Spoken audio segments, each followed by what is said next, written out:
Website appearance इसकी बहुत अच्छी हो जाती है, क्योंकि कलर्स वगैरह, बैकग्राउंड्स वगैरह, इस तरह की चीज़ें हम यूज़ कर रहे होते हैं ना, इसकी बेस पर। ठीक है। अच्छा, टाइप ऑफ सीएसएस मतलब कि हमारे पास 3 टाइप्स होते हैं, 3 वेज होते हैं सीएसएस को इम्प्लीमेंट करने के, सीएसएस को यूज करने के लिए। अब फर्स्ट हमारे पास क्या है, इनलाइन सीएसएस। ठीक है। इसी तरीके से हमारे पास सेकंड है क्या, इंटरनल सीएसएस, और थर्ड हमारे पास क्या, एक्सटर्नल सीएसएस। इनलाइन सीएसएस के अंदर कौन सी चीजें आ जाती है, मतलब कि इनलाइन का मतलब ही क्या समझ में आ रहा है, इनलाइन से ही कि हम उसी लाइन के अंदर क्या कर रहे होते हैं, सीएसएस अप्लाई कर रहे होते हैं। ठीक है। जस्ट लाइक आपने क्या लिखा, HTML, या फिर मतलब कि H1 की हेडिंग दी है। ठीक है।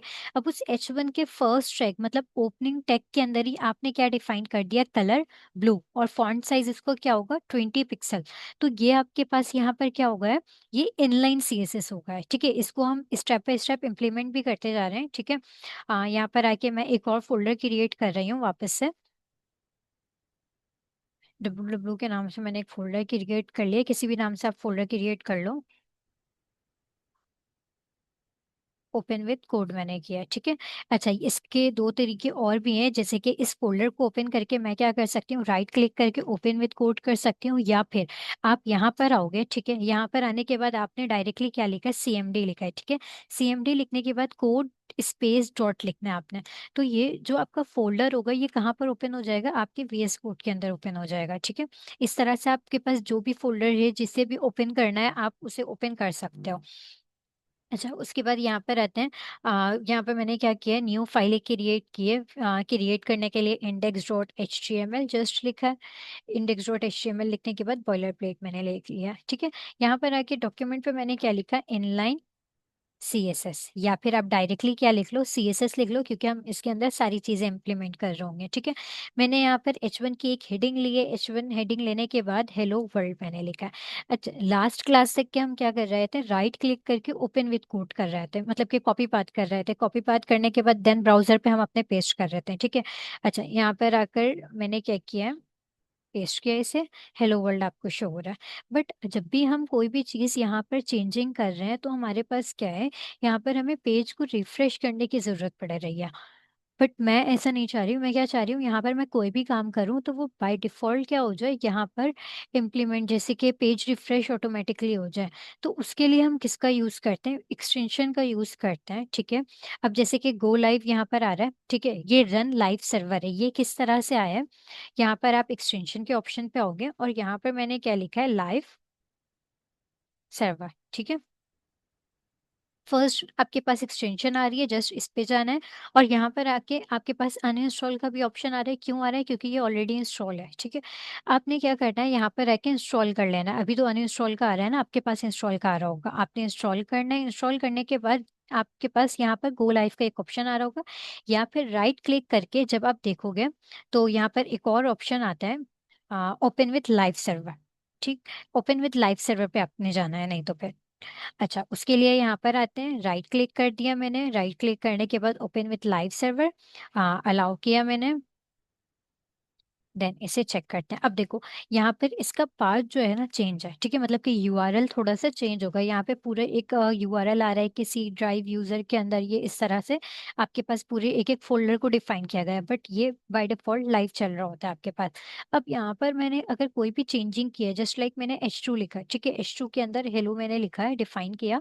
डिफाइन करने के बाद यहाँ पे मुझे रिफ्रेश करने की नीड नहीं पड़ी। जबकि अगर हम इस पेज पर आए, तो आप देखो यहाँ पर कोई भी चेंजिंग नहीं हुई है।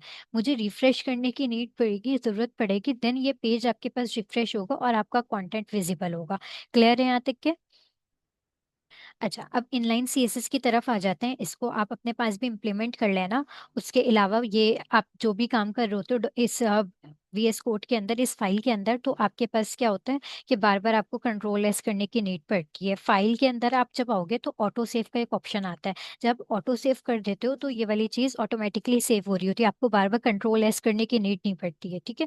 अच्छा, उसके बाद यहाँ पर आके इनलाइन सीएसएस हम थोड़ा सा देख लेते हैं। इनलाइन सीएसएस के अंदर आकर सिंपल हमें क्या करना होगा, स्टाइल टैग का यूज करना होगा। जब भी आपको इनलाइन सीएसएस यूज करना है, तो आपने स्टाइल एट्रीब्यूट का यूज करना है। स्टाइल एट्रीब्यूट यहाँ पर मैंने यूज किया है। एट्रीब्यूट यहाँ पर हम किस तरह से यूज करेंगे, जस्ट आपने क्या लिखा है, कोई भी टेक्स्ट आप लिखते हो, डिफरेंट एट्रीब्यूट्स होते हैं। एट्रीब्यूट्स क्या होते हैं? जस्ट आपके टेक की अपेयरेंस को और बेटर कर रहा होता है, ठीक है। उसकी अपेयरेंस में और इन्हेंस कर रहा होता है चीज़ों को, जस्ट लाइक हम कलर ऐड कर रहे हैं, या फिर अगर हम याद करें लास्ट क्लास में हमने जो ये फॉर्म के अंदर इनपुट टाइप के अंदर टेक्स्ट दिया था, ठीक है। अगर हम वो टाइप टेक्स्ट नहीं देते हैं तो वो इनपुट टाइप हमारे पास डिफाइन होके कुछ भी नहीं आता, ठीक। वो सारी चीज़ें ये इस तरह से कहीं पर भी आपके पास आ जाए तो ये आपके पास क्या कहलाता है? एट्रीब्यूट कहलाता है। इसके बारे में आप जाके डॉक्यूमेंटेशन में भी अच्छे तरीके से रीड कर सकते हो। मैंने सिंपल क्या लिखा है, मुझे इस हेलो वर्ल्ड ये जो टेक्स्ट है मेरे पास, इसका कलर क्या करना है? ब्लू करना है। तो मैंने सिंपल यहाँ पर क्या लिख दिया? Colour and blue. ये मैंने लिखा है, ठीक है। कलर मेरे पास क्या है यहाँ पर? एक प्रॉपर्टी है, ठीक है। और ये ब्लू उसकी वैल्यू है। अब कलर तो प्रॉपर्टी है, अब इसकी वैल्यू मल्टीपल है, ठीक है। ब्लू है, पिंक है, मतलब कि मल्टीपल जितने भी कलर्स हैं वो सारे कलर्स आ रहे होंगे यहाँ पर, ठीक है। इसी तरीके से यहाँ पर आके इसको हम क्या कहते हैं? डिक्लेरेशन ब्लॉक कहते हैं बेसिकली, ठीक है। इन प्रॉपर्टी और वैल्यू दोनों को मिला के हम क्या कह रहे होते हैं? Declaration block. इसको हम एक बार चेक भी कर लेते हैं। देखो कलर आपके पास क्या हो गया है यहाँ पर? ब्लू हो गया है। आपने ये किस तरह से अप्लाई किया है? एक इनलाइन सीएसएस अप्लाई किया है, ठीक है। यहाँ पर आके बैकग्राउंड कलर, अगर मैं कहूँ कि मुझे इसके टेक्स्ट के बैकग्राउंड में भी एक कलर चाहिए, तो उसके लिए हमने यहाँ पे बैकग्राउंड कलर का यूज किया और एक्वा मैंने दे दिया है, ठीक है। तो आप देखो बैकग्राउंड पे एक कलर आपके पास हो गया। अब ये पूरी लाइन में क्यों आ रहा है? आपको मैंने लास्ट क्लास में भी बताया था सबको कि ये आपके पास क्या है? एक ब्लॉक एलिमेंट है, ठीक है। ब्लॉक एलिमेंट क्या करता है? आपकी पूरी विड्थ लेता है, मतलब कि ब्राउजर में जो भी आपके टेक्स्ट है उसकी पूरी विड्थ, इंटायर विड्थ लेगा, ठीक है। तो उसी वजह से ये क्या हो रहा है? बैकग्राउंड कलर पूरे उसमें जा रहा है, ठीक है। अच्छा, उसके बाद अगर हम देखें इनलाइन सीएसएस हमने देख लिया, अगर हम बात करें आगे चल के, इनलाइन सीएसएस के अलावा हमारे पास क्या एक इंटरनल सीएसएस है। इंटरनल सीएसएस क्या होता है वहाँ पर? इंटरनल सीएसएस बेसिकली इसी फाइल के अंदर आप जस्ट स्टाइल टैग के अंदर क्या करते हो? अपने स्टाइलिंग के लिए कोडिंग करो तो डिफाइन करते हो सारी चीज़ें, ठीक है। जैसे कि एग्जांपल के तौर पे बेसिकली हम जब भी कोई भी चीज़ अप्लाई करते हैं ना, या इंटरनल में जैसे कि जावास्क्रिप्ट कर लिया या कुछ भी कर लिया, तो उसके लिए हम सिंपल हेड टैग के अंदर ये सारी चीज़ें कर रहे होते हैं। अगर आप करो बॉडी के अंदर भी तब भी ये वर्क करेगा, अगर आप HTML के बाहर आके वर्क करो तब भी ये वर्क करेगा, ठीक है। इससे कोई फर्क नहीं पड़ता, लेकिन ज्यादा अच्छा क्या होता है? इंटरनल सीएसएस और इनलाइन सीएसएस हम बहुत कम यूज करते हैं। हम ज्यादातर किसका यूज करते हैं? ठीक है, बताती हूँ, एक मिनट। इंटरनल सीएसएस हम क्या करते हैं? इंटरनल सीएसएस के अंदर जो है हमारे पास जो भी चीज़ें हैं ना, वो हम यहाँ पर कर रहे होंगे, और ज़्यादा कोशिश हमारी क्या होती है? हम एक्सटर्नल सीएसएस का यूज़ करें। क्यों यूज़ करें एक्सटर्नल सीएसएस का? क्योंकि वो ज़्यादा अच्छा होता है। एक्सटर्नल सीएसएस होती क्या है? एक अलग से फाइल क्रिएट करके आप ये सारा काम कर रहे हो। तो पहले तो हमने एक बॉयलर प्लेट लिया, बॉयलर प्लेट लेने के बाद वापस से एक बार रिपीट कर रही हूँ, ठीक है। बॉयलर प्लेट लेने के बाद मैंने यहाँ पर एक H1 की हेडिंग ली है। H1 की हेडिंग के अलावा हमें क्या करना था? इनलाइन सीएसएस अप्लाई करना था। इनलाइन सीएसएस के अंदर स्टाइल एट्रीब्यूट का हमने यूज किया है, जो कि हमारे पास कलर हमने क्या किया? प्रॉपर्टीज वगैरह कुछ डिफाइन किया, ठीक है। अब हेलो वर्ल्ड का कलर मुझे क्या करना था? ब्लू करना था, तो मैंने कलर प्रॉपर्टी यूज कर लिया और वैल्यू इसकी ब्लू ले लिया, ठीक है। इसी तरीके से अगर हमें बैकग्राउंड कलर में कोई कलर डिफाइन करना होगा तो हमने यहाँ पर प्रॉपर्टी क्या लिया? Background colour. अब आप ये नहीं कर सकते बैकग्राउंड के बाद हाइफन आपने दिया नहीं, तो आप देखो एरर आ रहा होगा आपके पास, ठीक है। तो आपने इसकी जो भी प्रॉपर्टी है वो सेम वही प्रॉपर्टी आपने यूज करनी है। अच्छा, उसके बाद यहाँ पर आते हैं इंटरनल सीएसएस में बता रही थी, तो इसको हम कंटिन्यू करते हैं वापस से। स्टाइल, ठीक है। स्टाइल टैग मैंने ले लिया। स्टाइल टैग के अंदर मुझे क्या करना है? ये जो H2 है ना, H2 के कलर को चेंज करना है, ठीक है। H2 के कलर को चेंज करने के लिए मैंने सिंपल टारगेट किससे किया है? यहाँ पर H2 से टारगेट किया। अब एग्जाम्पल अगर हम देखें तो स्टाइल वाले इस टैग को क्या पता है कि आप कौन से मतलब कि कौन से टैग को टारगेट करना चाह रहे हो? वो किस टैग को फिर चेंज करेगा? कलर चेंज करेगा या फिर उसकी स्टाइलिंग करेगा? तो उसके लिए हमें टारगेट करना पड़ता है कि हमारे पास कुछ सिलेक्टर्स हैं, ठीक है। ये बेसिकली हमारे पास क्या कहलाता है? टैग सिलेक्टर कहलाता है। H2 हमारे पास क्या है? टैग सिलेक्टर है। तो उसके लिए मैंने यहाँ पर क्या कर दिया? H2 ले लिया और उसके बाद कर्ली ब्रेसेस, ठीक है। ये बेसिकली सिंटेक्स है एक। देन मैंने यहाँ पर आके कलर डिफाइन किया, कलर के अंदर मैंने रेड ले लिया। यहाँ पर आके चेक भी कर लेते हैं एक बार। तो आप देखो आपका टेक्स्ट कलर क्या हो चुका है? ब्लू हो चुका है, ठीक है। ओहो।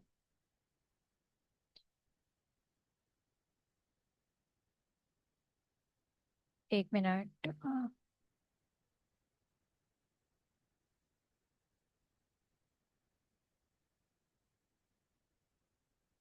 बहुत ज्यादा ये हो चुका था। ठीक है, शायद इसको मैं इंक्रीज करती हूँ। ठीक है। अच्छा, यहाँ पर आते हैं वापस से।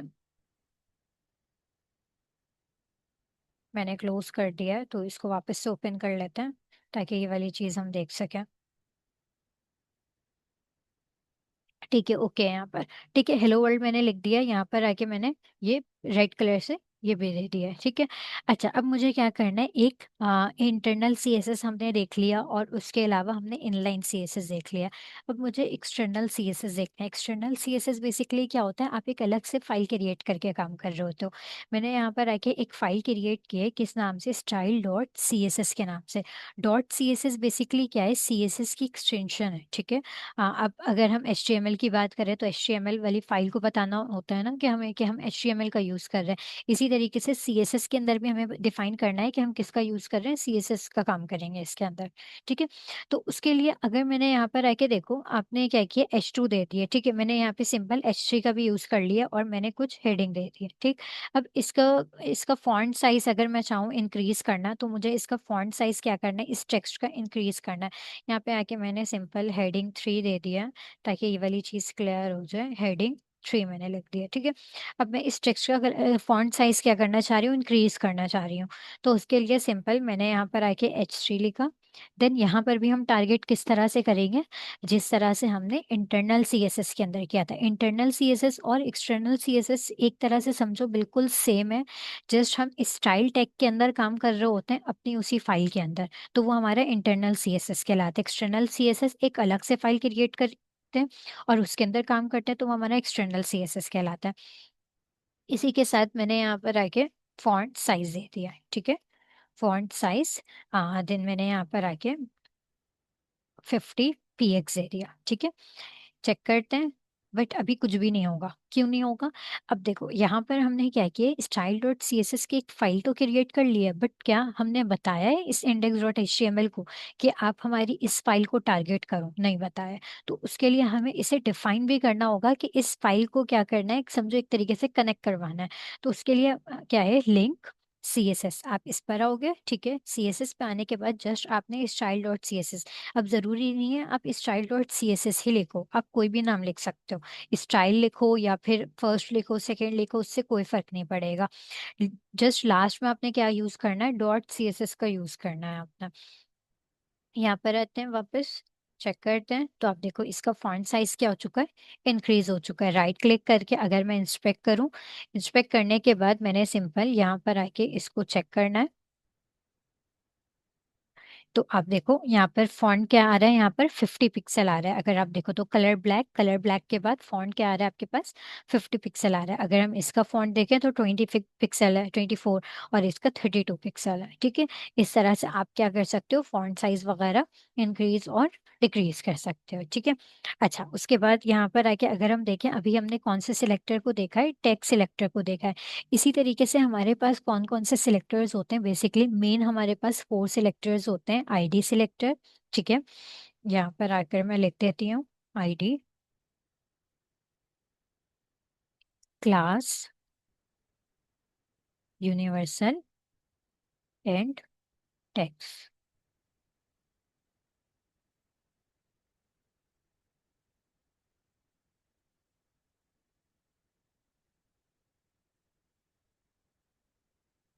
ठीक है, ये हमारे पास क्या है, बेसिकली कुछ सिलेक्टर्स हैं जिसकी बेस पे हम क्या करते हैं, एक तरह से सिलेक्टर आपको याद रखना है तो जस्ट सिलेक्ट करने के लिए आप ये काम कर रहे होते हो, तो सिलेक्टर हम इसे कह रहे होते हैं। अब आईडी और क्लास का किस तरह से यूज करना है, और यूनिवर्सल सिलेक्टर हमारे पास क्या होता है, हमने उसे देखना है। ठीक है। टेक्स्ट आपने देख लिया, टेक के अंदर आपने H2 को टारगेट कर लिया। अब इसी तरीके से अगर आप चाह रहे हो कि H2 जो हेडिंग है आपकी वो भी सिलेक्ट हो जाए, देन H1 के अंदर या H3, ठीक है, H3 को हम ले लेते हैं, कंसिडर कर लेते हैं। H3 आपके पास और H2 का कलर क्या होना चाहिए, सेम होना चाहिए। कौन सा कलर होना चाहिए, रेड कलर होना चाहिए। तो उसके लिए आपने सिंपल यहाँ पर क्या करना है, कॉमा से जस्ट इसे सेपरेट करना है। और यहाँ पे मैंने डिफाइन क्या कर दिया है, H3 डिफाइन कर दिया है। इसको हम चेक करते हैं, तो आप देखो यहाँ पर आपके पास क्या आ रहा है, हेडिंग 3 रेड कलर में कन्वर्ट हो चुका है, क्योंकि ये टारगेट किसे कर रहा है, H1 को भी कर, H2 को भी कर रहा है और H3 को भी कर रहा है। क्लियर है यहाँ तक के। अच्छा, उसके बाद यहाँ पर आते हैं क्लास सिलेक्टर और यूनिवर्सल सिलेक्टर देख लेते हैं। यूनिवर्सल सिलेक्टर बेसिकली आपके पास किस तरह का सिलेक्टर है, यूनिवर्सल पूरी वेबसाइट के अंदर आपके पास क्या कर रहा होगा, वर्क कर रहा होगा। ठीक है। अच्छा, किस तरह से, जस्ट लाइक यहाँ पर आकर मैंने क्या डिफाइन किया, मैंने यहाँ पर आके यूनिवर्सल सिलेक्टर आप किस तरह से लेते हो, बेसिकली सिंबल है स्टेरिक। ठीक है। शिफ्ट के साथ 8 की जब आप प्रेस करते हो तो ये सिंबल आपके पास आता है। आपने क्या करना है, यहाँ पर स्टेरिक सिंबल ले लिया, देन वही वाले पैटर्न यूज करना है आपने, सिंटेक्स वही यूज करना है। और यहाँ पे मैंने क्या डिफाइन किया है, मैंने बैकग्राउंड कलर क्या दे दिया है, कोरल दे दिया है। ठीक है। ये बैकग्राउंड कलर मैंने दिया। अब देखो पूरे पेज के अंदर जो है ना आपका ये कलर डिफाइन हो जाएगा। ठीक है, क्यों होगा, क्योंकि मैंने यूनिवर्सल सिलेक्टर के अंदर दे दिया है। अब जहाँ जहाँ पे भी आप नीचे जाते जाओगे, मतलब कि चीज़ें आपकी और ऐड होती जाएंगी, आप पेज को स्क्रॉल करते जाओगे, तो ये वाली चीज़ आपके पास क्या होगी, जैसे कि स्क्रॉल हम कर रहे हैं, स्क्रॉल करने पर भी नीचे क्या होगा, यही कलर डिफाइन हो रहा होगा। अब इसके अंदर अगर मैं डिफाइन कर देती हूँ कि पैराग्राफ मेरे पास है, ठीक है, अब उस पैराग्राफ के अंदर क्या है, मतलब कि पी, जैसे कि है पैराग्राफ, तो उसका कलर क्या हो जाए, तो यहाँ पर आके अगर मैं येलो दे रही हूँ, ठीक है, तो ये कलर येलो जो है आपके पास क्या होगा, हर एक टेक्स्ट का कलर येलो हो जाएगा। कैसे, यहाँ पर आके अगर हम देखें तो आपके पास क्या हो रहा है, येलो कलर नहीं हो रहा है। क्यों नहीं हो रहा है, क्योंकि हमने हर एक को क्या कर दिया, डिफाइन किया हुआ है कलर। ठीक है। एग्जाम्पल के तौर पे मैंने यहाँ से आके क्या कर दिया, इस वाली चीज को अभी के लिए रिमूव किया। ठीक, रिमूव किया तो आप देखो हेलो और हेडिंग 3, ये आपके पास क्या हो रहा है, येलो कलर पे जा रहा है। अब हेडिंग्स में जा रहा है ना, क्या पता पैराग्राफ पे ना जाए, लेकिन हाँ पैराग्राफ पे भी जाना चाहिए इसे। ठीक है, तो उसको भी हम चेक कर लेते हैं एक बार। तो आप देखो पैराग्राफ पे भी, मतलब कि जितने भी टेक्स्ट होंगे उन सबका कलर क्या हो जाएगा, येलो कलर हो जाएगा, जो कलर आप डिफाइन करोगे। ठीक है। Universal selector basically universally work कर रहा होता है कि हर एक चीज पर जो आपने यहाँ पर डिफाइन कर दिया वो उन सब पर अप्लाई होगा, जो भी आपके मेन डॉक्यूमेंट के अंदर सारी चीजें हैं। ठीक है। अच्छा, उसके बाद आईडी, ठीक है, सिलेक्टर, आईडी सिलेक्टर के अंदर आप क्या करते हो, आईडी सिलेक्टर बेसिकली क्या है कि हम बेसिकली एक को टारगेट कर रहे होते हैं।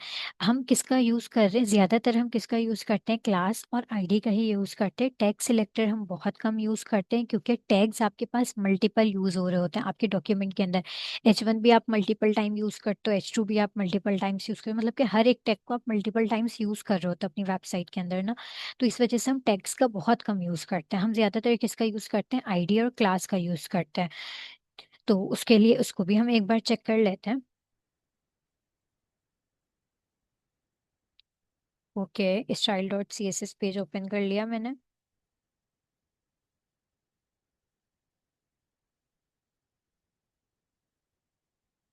उसका कोई सवाल है, ठीक है। अच्छा, उसके बाद यहाँ पर आते हैं। Done। अब मुझे क्या करना है, एग्जाम्पल मैं यहाँ पर क्या ले रही हूँ, डिव ले रही हूँ। ठीक है। तो डिव बेसिकली मेरे पास क्या है, एक समझो एक कंटेनर है। ठीक है। अब इस डिव के अंदर आप क्या कर रहे होते हो, इस कंटेनर के अंदर आप मल्टीपल चीज़ों को ले सकते हो। आप चाहो तो H3 के अंदर भी मल्टीपल चीज़ों को ले सकते हो, बट आप ज़्यादातर वेबसाइट्स के अंदर क्या होता है, हम डिव का ही यूज़ करते हैं, क्योंकि एक डिवीजन हो जाती है ना, एक चीज़ को हम डिवाइड कर देते हैं, एक कंटेनर क्रिएट कर लेते हैं और उसके अंदर हम सारी चीज़ों को रख देते हैं। ठीक है। तो इसी तरीके से मैंने क्या कहा कि मेरे H1 H2 मतलब कि मल्टीपल चीज़ें किसके अंदर आ जाएं, इस डिफ के अंदर आ जाएं। तो वो सारी चीज़ें हम इस डिफ के अंदर कंसिडर कर सकते हैं। अब इस डिफ को हम क्या कहते हैं, ब्लॉक एलिमेंट कहते हैं। ये भी H1 की तरह ही क्या करता है, बिहेव करता है, या H2 H3 की तरह ही बिहेव करता है, जो कि ब्लॉक एलिमेंट हमारा कहला रहा है। ठीक है। तो मैंने यहाँ पर सिंपल क्या कर लिया, H2 लिया। H2 लेने के बाद मैंने यहाँ पर माई सेकेंड हेडिंग, ठीक है, देन इसको मैंने जस्ट नंबर के साथ मैं इसको क्या कर रही हूँ, सेपरेट कर रही हूँ, ठीक है। बाकी आप देख लेना। देन यहाँ पर आके मैंने क्या किया है, क्लास का यूज़ किया है। सिंपल, मैंने क्लास डिफाइन कर दिया। अब हम क्या करेंगे, क्लास एट्रीब्यूट का यूज करेंगे, ठीक है। आईडी भी हम इसी तरह से यूज करते हैं। क्लास एट्रीब्यूट मैंने ले लिया है। क्लास एट्रीब्यूट के अंदर आप कोई भी क्लास नेम दे सकते हो, बट ये याद रखना कि आपने नंबर से स्टार्ट नहीं करना है। आपने किससे स्टार्ट करना है, हमेशा टेक्स्ट से ही स्टार्ट करना। तो उसके लिए मैंने यहाँ पर ABC लिख दिया है। तो सिंपल, मैं A भी लिख सकती हूँ, B भी लिख सकती हूँ, ज़रूरी नहीं है एक से ज़्यादा ही आप लिखो। एक भी आप कोई भी लेटर दे सकते हो, ठीक है। ABC मैंने डिफाइन किया। अब मुझे क्या करना है, इस स्टाइल डॉट CSS के अंदर इसे टारगेट करना है, ठीक है। तो उसके लिए हम सिंपल क्या करेंगे, डॉट का यूज करते हैं। क्लास को जब भी हमें टारगेट करना होता है तो हम किसका यूज करते हैं, डॉट का यूज करते हैं। तो डॉट मैंने लिखा और ABC, जो नाम हम क्या करेंगे इस क्लास के अंदर, ABC जो नाम हमने दिया है जस्ट हमें वही नाम देना है डॉट के साथ। तो हमने यहाँ पर भी यही किया। उसके बाद मैंने यहाँ पर आके बैकग्राउंड कलर दे दिया, या फिर उसके अलावा भी हम दूसरी प्रॉपर्टीज भी यूज कर लेते हैं। ब्लू कलर, अब आप देखो इसके बैकग्राउंड पे क्या हो चुका है, ब्लू कलर अप्लाई हो चुका है। एग्जाम्पल के तौर पे अगर हम यहाँ पर क्या करते हैं, H2 को दे देते हैं, ठीक है। मैंने सिंपल H2 डिफाइन कर दिया यहाँ पर। आप देखो इन सब में ये वाली चीजें अप्लाई हो रही हैं, बट मुझे क्या करना था, सिर्फ और सिर्फ फर्स्ट पे ये अप्लाई करना था। तो इस वजह से मैंने क्या किया था, सिर्फ और सिर्फ फर्स्ट पर ही ABC डिफाइन किया था और उस क्लास को टारगेट किया था। हमेशा हम क्लास इसी तरह से, इसी वजह से हम यूज करते हैं क्लासेस वगैरह को, ठीक है। अब आपने ये काम कर लिया। अब यही ब्लू कलर बैकग्राउंड में मुझे क्या चाहिए, इस सेकंड थ्री, ये फर्स्ट सेकंड और थर्ड वाले में क्या चाहिए मुझे, यही बैकग्राउंड कलर चाहिए। तो हम क्लास को क्या कर सकते हैं, रीयूज कर सकते हैं। इस क्लास को मैंने कॉपी कर लिया। कॉपी करने के बाद यहाँ पर आकर मैंने पेस्ट कर दिया। अब देखो आप, इसमें भी यही वाली चीज अप्लाई हो गई। अब इस क्लास को आप क्या कर सकते हो, इस पैराग्राफ के अंदर भी क्या कर सकते हो, यूज कर सकते हो। जस्ट लाइक मैंने यहाँ पर आके क्या कर दिया, पेस्ट कर दिया। तो आप देखो इस पैराग्राफ के अंदर भी ये कलर अप्लाई हो चुके हैं। मतलब आप क्लासेस को क्या कर रहे हो, रीयूज कर रहे हो, ठीक है। अच्छा, उसके बाद मेरे यहाँ पर आके आईडी डिफाइन किया। अब इस आईडी के अंदर मैंने क्या कहा कि मुझे बॉर्डर चाहिए, और बॉर्डर मुझे किस में चाहिए, सिर्फ इस हेडिंग के अंदर मुझे बॉर्डर चाहिए, ठीक है। तो उसके लिए हम क्या करेंगे, यहाँ पर आके AB और 1 मैंने डिफाइन कर दिया, ठीक है। AB 1 को मैंने कॉपी किया है। कॉपी करने के बाद इस स्टाइल डॉट CSS के अंदर आके मुझे आईडी को टारगेट करना है। अब आईडी को हम टारगेट किससे करते हैं, हैश से टारगेट करते हैं। शिफ्ट के साथ मैंने 3 की प्रेस की है, ठीक है। और मैंने यहाँ पर आके AB 1, जो कि मैंने क्या किया था, आईडी क्रिएट की थी, तो वो आईडी मैंने नेम यहाँ पर पेस्ट कर दिया। मैंने सिंपल यहाँ पर बॉर्डर लिया। ये border basically short hand property होती है। इस बॉर्डर के भी बहुत सारे मतलब के प्रॉपर्टीज वगैरह हैं। तो अभी हम शॉर्ट हैंड प्रॉपर्टी देखते हैं, 2 पिक्सल। 2 पिक्सल बेसिकली इस बॉर्डर की विड्थ होती है। अभी बताती हूँ किस तरह से। सॉलिड मैंने दे दिया कि सॉलिड हो और ये रेड कलर हो, ठीक है। इसको अब हम चेक करते हैं। तो आप देखो यहाँ पर बॉर्डर एक क्रिएट ऊपर आ रहा है। तो इस कलर को हम थोड़ा सा चेंज करते हैं, बैकग्राउंड कलर। बेसिकली ये काफी डिस्टर्ब कर रहा है, ठीक है। यहाँ पर देखो एक आपके पास बॉर्डर किससे क्रिएट होकर आ रहा है, रेड कलर से क्रिएट होकर आ रहा है। और इसकी साइज इसका क्या है, इसकी विड्थ क्या है, 2 पिक्सल है। मैंने यहाँ पर आके 50 कर दिया है। अब आप देखना, ये बॉर्डर आपके पास 50 पिक्सल, इसकी विड्थ क्या हो जाएगी, 50 पिक्सल हो जाएगी। तो ये आप क्या कर रहे हो, तो बॉर्डर को बेसिकली इस तरह से सेट कर रहे हो। तो अब सॉलिड आपने यूज किया है, यहाँ पर आके आप क्या यूज कर सकते हो, डॉटेड भी यूज कर सकते हो। मैंने डॉटेड दिया तो डॉटेड इस तरह से आ रहा है। तो 50 को हम क्या करते हैं, 10 में कन्वर्ट कर देता है, ठीक है। 10 दे देता है। तो आप देखो इस तरह से आपके पास डॉटेड बॉर्डर क्रिएट होकर आ रहा है। और आईडी हमारे पास, हम टारगेट क्यों कर रहे हैं आईडी को, क्योंकि हमें सिर्फ और सिर्फ फर्स्ट पर ही ये वाली चीज़ चाहिए थी, इस वजह से। आईडी बेसिकली हम कहाँ पर यूज़ करते हैं, आईडी हमेशा हमारी यूनिक होती है। तो हम यूनिकली उसको आइडेंटिफाई कर रहे होते हैं कि हमने जस्ट यहीं पर यूज़ करनी है। अब क्लास को हम क्या कर सकते हैं, रीयूज कर सकते हैं। आईडी को भी हम रीयूज कर सकते हैं। बट बेस्ट प्रैक्टिस क्या है, आप सिर्फ और सिर्फ क्लास को री री यूज करो, ठीक है। आईडी को रीयूज ना करो, ठीक। अच्छा, उसके अलावा यहाँ पर आके किसी को कोई सवाल है, क्लियर है सारी चीजें, आईडी और क्लास वगैरह सारे सिलेक्टर्स क्लियर है। नो, क्या सवाल है, क्वेश्चन क्या है। अच्छा, क्लियर, ओके, ठीक है। चलो आगे देखते हैं हम। ओके ओके, क्लियर है, ठीक। तो इसकी पीपीटी हम देख लेते हैं कहाँ पर है, देन मैं आगे डिफाइन कर देती हूँ सारी चीज़ें। वर्कशॉप यहाँ पर मैंने रखा था। क्या? ठीक है, यूनिवर्सल सिलेक्टर हमने देख लिया, एलिमेंट सिलेक्टर देख लिया, एलिमेंट सिलेक्टर कह लो या टेक्स्ट सिलेक्टर कह लो, बात एक ही है। ठीक है।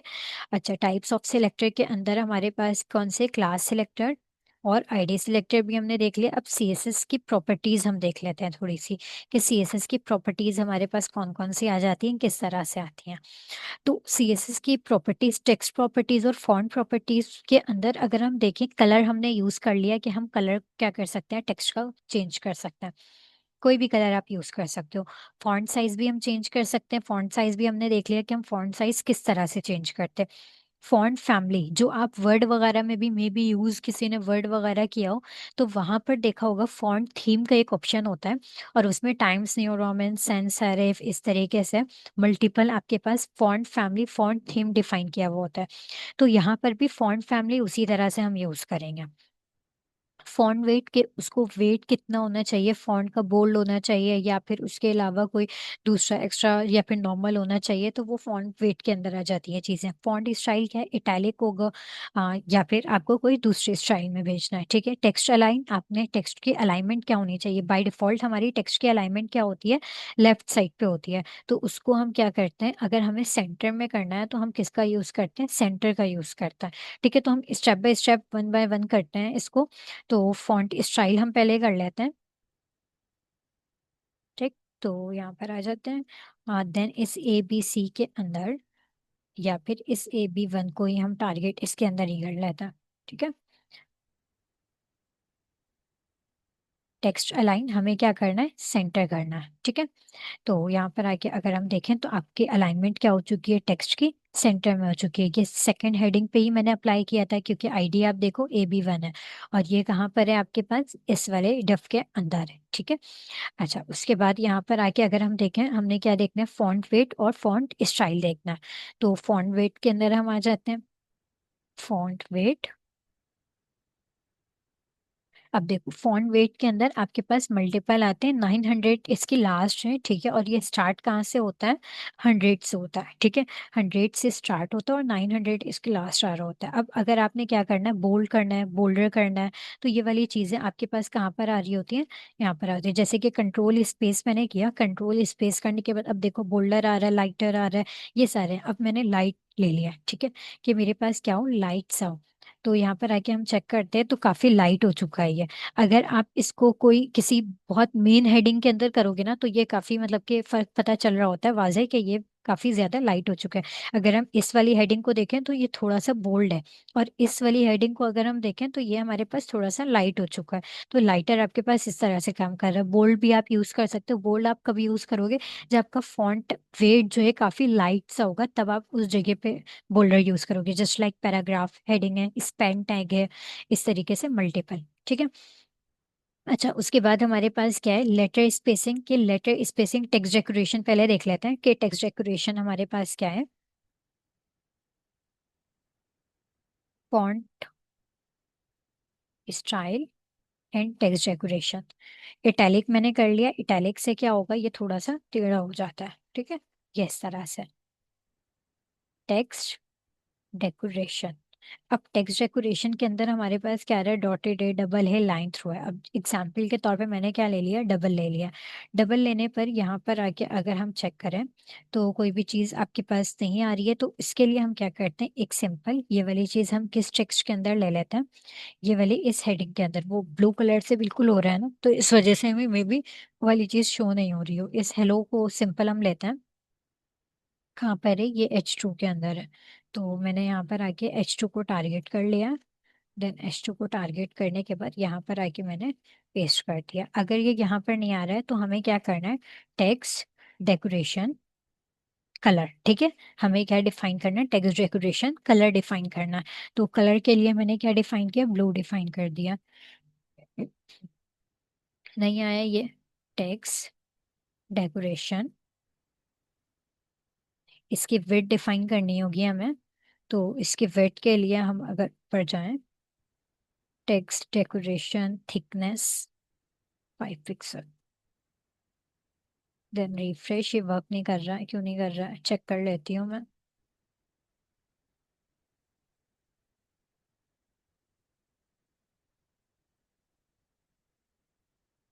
हम्म।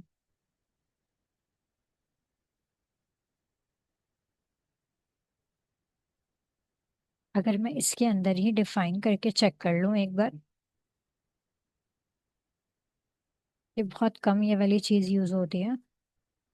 देन इसको आते हैं, हम चेक कर लेते हैं, ठीक है। डॉक्यूमेंटेशन में कि ये क्या इशू कर रहा है, टेक्स्ट डेकोरेशन इन CSS, आप जैसे ही ये लिखोगे तो आपके पास डॉक्यूमेंटेशन वगैरह आ जाएगी। तो आप इसको यहाँ पर चेक कर सकते हो। ओहो।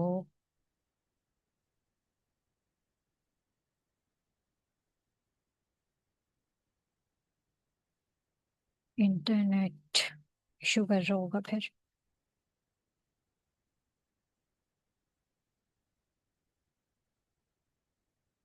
हम्म।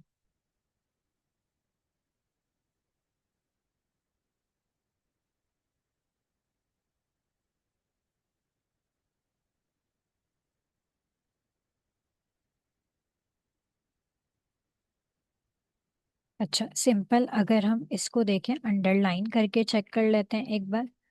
टेक्स्ट डेकोरेशन, यहाँ पर आकर मैंने क्या कर लिया, इसे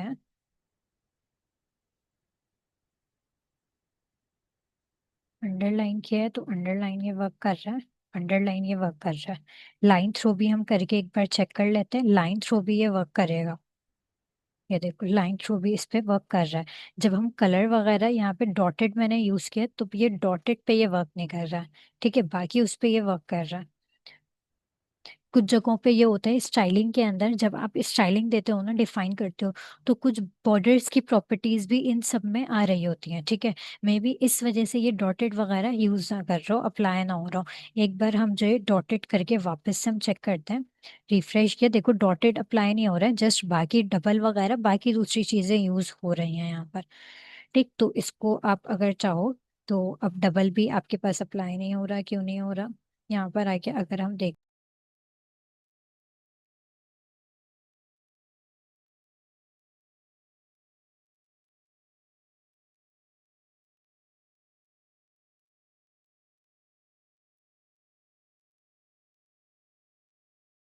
ठीक है तो यहाँ पर आते हैं।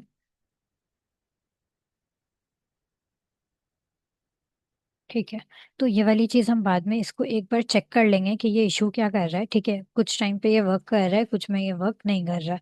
तो इसको भी हम देख लेंगे, अभी इससे पहले अंडरलाइन पे भी ये वर्क नहीं कर रहा था, तो इसको हम एक बार चेक कर लेंगे बाद में इसको अच्छे तरीके से कि ये मसला क्या कर रहा है, ठीक है। अच्छा आगे चलते हैं हम बाकी दूसरी चीजों की तरफ। ठीक है, मिनिमाइज मैंने किया। देन उसके बाद हमारे पास क्या है। हम्म, इस पर आ जाते हैं, ठीक है। लेटर स्पेसिंग बेसिकली क्या होता है, आपके लेटर के बीच में कितना स्पेस होना चाहिए, ठीक है। तो लेटर स्पेसिंग आपने यहाँ पर आके क्या लिखा है, लेटर स्पेसिंग, ठीक है। लेटर स्पेसिंग मैंने लिखा और मैंने यहाँ पर आके 3 पिक्सल दे दिया, ठीक है। 3 पिक्सल मैंने डिफाइन किया, देन यहाँ पर आके हम चेक करते हैं। अब देखो लेटर के बीच में क्या आ रहा है, स्पेसिंग आ गई, ठीक है। स्पेस आ रहा है यहाँ पर, मैंने 3 की जगह पे 5 कर दिया। 5 स्पेसिंग आ रही है यहाँ पर, मतलब कि लेटर के बीच में ये क्या कर रहा है, स्पेस ले रहा है।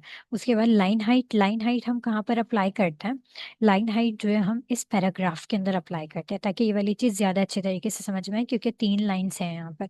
तो उसके लिए मैंने पी को टारगेट कर लिया, ठीक है। पैराग्राफ आपको भी याद होगा, पी पैराग्राफ के ही कंसिडर कर रहा होता है। उसके लिए मैंने यहाँ पर क्या डिफाइन किया है, लाइन हाइट, ठीक, 4 पिक्सल। आप देखो 4 पिक्सल से क्या हुआ, ये काफी ज्यादा, मतलब कि आगे पीछे, मतलब कि 4 पिक्सल बहुत कम नंबर है। तो उसके लिए हमने यहाँ पर आगे क्या दे दिया है, 10 की जगह पे 30 में कर रही हूँ। 30 पिक्सल, आप देखो लाइन, हर लाइन के बीच में क्या आ रहा है, स्पेस आ रहा है, लाइन हाइट हम इसे कह रहे हैं। ठीक है, इसी तरीके से अगर हम देखें टेक्स्ट ट्रांसफॉर्म, टेक्स्ट ट्रांसफॉर्म किस में कन्वर्ट हो जाएगा, अपर केस में या लोअर केस में, इस तरह से कन्वर्ट हो जाएगा।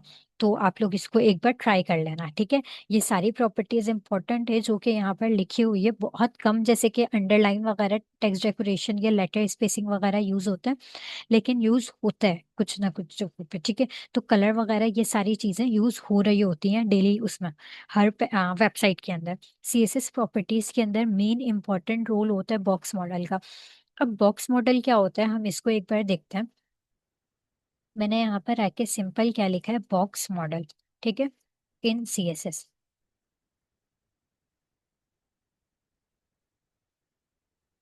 अच्छा, इंटरनेट काफी ज्यादा इशू कर रहा है।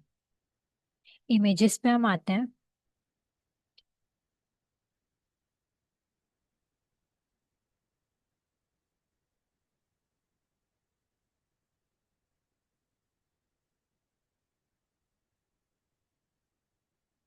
बेसिकली मुझे जस्ट इमेज दिखानी थी।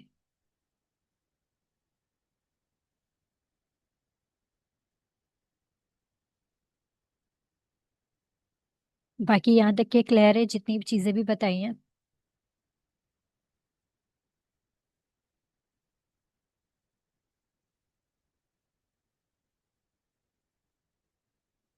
ठीक है, बॉक्स मॉडल यहाँ पर आ गया। तो बॉक्स मॉडल को अगर हम देखें, तो इसको लेकर चलो या फिर इसको, कोई फर्क नहीं पड़ता, बाकी सारी चीजें इसी में आती हैं। तो यहाँ पर हम आते हैं, इसको देखें अगर हम, तो इस इमेज के अंदर आप देखो, बॉक्स मॉडल के अंदर जो है ना, कुछ इंपॉर्टेंट चीजें आ जाती हैं। कौन सी इंपॉर्टेंट चीजें आती हैं यहाँ पर? हम्म, ठीक है। बॉक्स मॉडल के अंदर आपके पास विड्थ आती है, हाइट, ठीक है। विड्थ और हाइट क्या होते हैं, एक बॉक्स की कोई ना कोई विड्थ होगी और कोई कुछ हाइट होगी, ठीक है। तो उसी के लिए हम किसका यूज करते हैं, विड्थ और हाइट का यूज कर रहे होता है। अब पैडिंग क्या होता है और मार्जिन क्या होता है, ये दो मेन चीजें हैं बॉक्स मॉडल के अंदर, ठीक है। तो उसको हम अगर देखें यहाँ पर आकर, मैंने यहाँ पर क्या डिफाइन किया, पैडिंग, बॉर्डर एंड मार्जिन। ये बीच वाला आपका क्या कहलाता है, कंटेंट कहलाता है। समझो इसके अंदर, इसके बीच में कोई ना कोई कंटेंट है, ठीक है। इस कंटेंट के साइड पे पैडिंग है। अब बॉर्डर और इस कंटेंट के बीच के स्पेस को हम क्या कहते हैं, पैडिंग कहते हैं। अब एग्जाम्पल के तौर पे अगर हम यहाँ पर देखें, इस सेकंड ये हेडिंग है और ये इसका बॉर्डर है। अब इन दोनों के बीच के स्पेस को हम क्या कह रहे हैं, पैडिंग कह रहे हैं। अब काफी ज्यादा स्पेस नहीं है यहाँ पर, अगर मुझे यहाँ पर स्पेस देना होगा तो मैं किसका यूज करूंगी, यहाँ पे पैडिंग का यूज करूंगी, ठीक है। इसी तरह से बॉर्डर के आउटसाइड द बॉर्डर जो स्पेस आपका जाता है, वो क्या कहलाता है, मार्जिन कहलाता है। इंटरनेट की वजह से थोड़ा सा इशू कर रहा होगा। अब क्लियर है आवाज? आवाज आ रही है?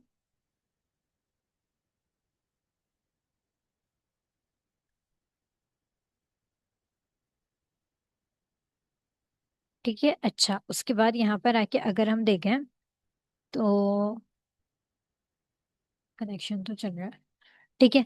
अच्छा, बॉर्डर के बाहर का जो पार्ट होता है हमारा क्या कहलाता है, मार्जिन कहलाता है, ठीक है। एग्जाम्पल के तौर पे मुझे क्या करना है, इस बॉर्डर के बाहर स्पेस देना है, जैसे कि इन दो बॉक्सेस के बीच में स्पेस थोड़ा सा कम है, तो उसको मुझे स्पेस और ज्यादा इंक्रीज करना है। उसके लिए मैं यहाँ पर किसका यूज करूंगी, मार्जिन का यूज करूंगी। क्लियर? तो यहाँ पर मैंने क्या दे दिया, सिंपल, मैंने यहाँ पर आकर डिफाइन कर दिया है मार्जिन और पैडिंग। उसके लिए मैं सिंपल क्या कर रही हूँ, एक अलग से फाइल क्रिएट कर रही हूँ box.html के नाम से, ताकि ये चीज़ आपको बिल्कुल क्लियर हो जाए। शिफ्ट के साथ एक्सक्लेमेटरी सिंबल, जो कि आपके पास यहाँ पर क्या आ गया है, ये एक बॉयलर प्लेट डिव आ गया, ठीक है, बॉयलर प्लेट कोड आ गया। अब मैंने यहाँ पर सिंपल क्या किया, डिव लिया, डिव लेने के बाद H1 की हेडिंग डिफाइन कर दी। हेडिंग के अंदर मैंने यहाँ पर आके हेलो वर्ल्ड लिया, ठीक है, ये ले लिया। इस डिफ को मैंने एज अ बॉक्स कंसिडर कर लिया, ठीक है। मैंने यहाँ पर क्लास दे दी है, क्लास मैंने क्या डिफाइन किया, बॉक्स। इस बॉक्स को मैंने कॉपी किया है, कॉपी करने के बाद हम कहाँ पर आते हैं, box.css के ही नाम से मैंने एक फाइल क्रिएट किया, ठीक है, डॉट पेस्ट एंड पैरेंथेसिस, ठीक। इसके अंदर मैंने क्या डिफाइन करना है, मुझे देखना है कि इसका, इसकी हाइट कितनी रखनी है, इस बॉक्स की इसकी वेट कितनी रखनी है। सबसे पहले तो मैंने बैकग्राउंड कलर दिया है, बैकग्राउंड कलर से पूरा ये डिफाइन होकर आ जाएगा, ठीक है। तो इसको हम चेक करते हैं। तो उसके लिए box dot H T M L को हम क्या कर लेते हैं, कॉपी पाथ या फिर open with live server.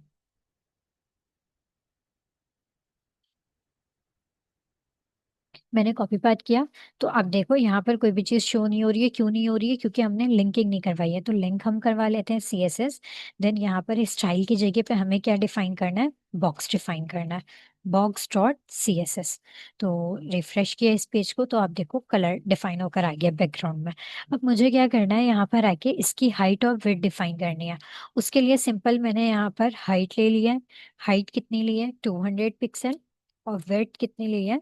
200 pixel. काफी हो सकता है कि काफी ज्यादा कम हो जाए ये। तो इसको 200 की जगह पे हाइट को तो हम ओके करते हैं 100 पर। और वेट इसकी जो है इंक्रीज कर देते हैं 700। ठीक है। तो ये इस तरह से क्रिएट होकर आ रहा है। अब अगर हम देखें मुझे क्या करना है, इस साइड में काफी ज्यादा टच हो रहा है आपका टेक्स्ट बॉर्डर के साथ। अब मुझे यहाँ पर स्पेस देना है, तो उसके लिए मैंने क्या बताया था, आपके बॉर्डर का जो पार्ट होगा और आपके टेक्स्ट के बीच में अगर हमें स्पेस चाहिए तो हम किसका यूज करेंगे? पैडिंग का यूज करेंगे। आपके कंटेंट और बॉर्डर के बीच में अगर आपको स्पेस चाहिए तो आप किसका यूज करोगे? पैडिंग का यूज करोगे। सिंपल पैडिंग दिया है। अब पैडिंग जब आप देते हो तो पैडिंग चारों साइड से लेता है। अब पैडिंग के अंदर भी चार प्रॉपर्टीज इसकी होती हैं। Padding left, padding right. ठीक है। पैडिंग लेफ्ट हम इस तरह से लिखते हैं, पैडिंग राइट लेफ्ट की जगह पे हम लिखेंगे। और टॉप और बॉटम, इस तरह से 4 प्रॉपर्टीज इसकी होती हैं। मुझे सिंपल अभी क्या करना है, पैडिंग अगर आप पैडिंग से पॉसिबल दोगे तो चारों तरफ से इक्वली उस वैल्यू को वो डिफाइन करेगा, वो लेगा। तो पैडिंग लेफ्ट से अगर हम देंगे, अभी हमें कहाँ से चाहिए पैडिंग? इस साइड से चाहिए, लेफ्ट साइड से चाहिए, तो हमने पैडिंग लेफ्ट का यूज कर लिया है, 40 पिक्सल। Then refresh. आप देखो 40 पिक्सल, यहाँ से आपके पास क्या हुआ? साइज, स्पेस आ गया। ठीक है। इसी तरह से अगर आपने यहाँ पर आके डिफाइन क्या किया, 60 पिक्सल, स्पेस आया। बट ये बॉक्स का साइज आपका क्या होता जा रहा है? इंक्रीज होता जा रहा है। ठीक है। अब इस इंक्रीज को हमें रोकने के लिए हम किसका यहाँ पर यूज करते हैं? बॉर्डर बॉक्स का यूज करते हैं। ठीक है। बॉक्स साइजिंग का बेसिकली हम यूज करते हैं। तो हम इसको किसके अंदर रखते हैं? यूनिवर्सल सिलेक्टर के अंदर रखते हैं हमेशा। क्यों रखते हैं? क्योंकि आप देखो यूनिवर्सल सिलेक्टर आपको पता है कि हर एक में क्या होता है, वो उसी तरह से अप्लाई होगा हर एक कंटेंट के अंदर, हर एक टेक्स्ट के अंदर। ठीक है। जितने भी टैग्स आ रहे हैं आपके पास, तो इसी वजह से हमने यहाँ पर सिंपल क्या कर दिया, यूज कर लिया किसका? बॉक्स साइजिंग का। और मैंने यहाँ पर बॉर्डर बॉक्स का यूज कर लिया। जब आप बॉर्डर बॉक्स का यूज करते हो ना, आपके जो साइज होगा, जितना आपने हाइट और वेट जितनी डिफाइन की हुई होगी वो उतना ही लेगा, उससे ज्यादा नहीं लेगा। आप यहाँ पर जितना भी पैडिंग क्यों ना दे दो। ठीक है। मैंने एग्जाम्पल के तौर पे 100 डिफाइन कर दिया। ठीक है। 100 जैसे ही मैंने डिफाइन किया है, तो आप देखो पिक्स मतलब कि स्पेस आ रहा है, बट ये अब बॉक्स का साइज इंक्रीज नहीं कर रहा है। तो पैडिंग के साथ साथ या फिर मार्जिन वगैरह कुछ भी आप यूज करते हो वेबसाइट के अंदर, आप अपने हमेशा क्या करते हो, इसका यूज लाजमी करते हो। ठीक है। अच्छा, उसके बाद यहाँ पर आके हमने क्या देख लिया, पैडिंग लेफ्ट से देख लिया। अब मुझे टॉप से भी देना है, तो उसके लिए मैं किसका यूज करूंगी? पैडिंग टॉप का यूज करूंगी। पैडिंग टॉप से मैंने कितना दे दिया? 40 पिक्सल। देन रिफ्रेश किया तो आप देखो काफी ज्यादा 40 पिक्सल हो गया। तो हम इसको थोड़ा सा क्या करते हैं, कम करते हैं 20 पिक्सल पे। देन रिफ्रेश, तो आप देखो टॉप से ये इतने स्पेस आ चुके हैं। अगर आपको चारों साइड से एक ही पैडिंग डिफाइन करना है तो आप क्या करते हो, यहाँ पर आकर पैडिंग 50 पिक्सल। तो चारों साइड से इसको लेना चाहिए, तो हाइट ऑफ वेट ठीक है, चारों साइड से ये ले रहा है बट बहुत ज्यादा हो गया। तो ये टॉप से लेने के बाद बैकग्राउंड कलर इतना नहीं है ना, तो इस वजह से ये नहीं ले पा रहा है। तो उसके लिए मैंने सिंपल 10 पिक्सल ही कर दिया। रिफ्रेश किया तो 10 पिक्सल लेफ्ट से, टॉप से एंड बॉटम से। राइट साइड से ये क्यों नहीं ले रहा है? क्योंकि इस बॉक्स की विड्थ काफी ज्यादा है। अगर इस बॉक्स की विड्थ कम होगी तो ये ऑटोमेटिकली ये ले रहा राइट साइड से भी उतना ही है। ठीक है। अगर मैं इसको इंस्पेक्ट करके आपको दिखाऊं, तो यहाँ पर आपके पास CSS के अंदर बेसिकली हम आ जाते हैं, ये देखो ये आपके पास होता है। ठीक है। अब अगर हम यहाँ पर चेक करें तो आपके पास ये कितना आ रहा है, मार्जिन आ रहा है। तो मैं सिंपल क्या कर रही हूँ, इस H1 की हेडिंग के अंदर हम चलते हैं। इस क्या है हमारे पास, ये बॉक्स पे हम काम कर रहे थे। ठीक है। तो इस बॉक्स के अंदर अगर हम देखें तो इस बॉक्स के अंदर आपके पास क्या हो रहा है, यहाँ पर आके तो बॉक्स के अंदर दे रहे थे हम पैडिंग। तो ये वाली चीज देख रहे हैं 10 आ रहा है अब यहाँ पर हमारे पास। ठीक है, क्योंकि हमने अभी हेलो वर्ल्ड पे ये था ना, इस वजह से ये पैडिंग क्या दे रहा था, 0 दे रहा था हमें। अगर आप देखो तो हमने H1 के अंदर कोई भी पैडिंग डिफाइन नहीं किया, तो हम कैसे पैडिंग यहाँ पर देख सकते हैं। तो उसके अलावा यहाँ पर आके बॉक्स पे मैंने अप्लाई किया।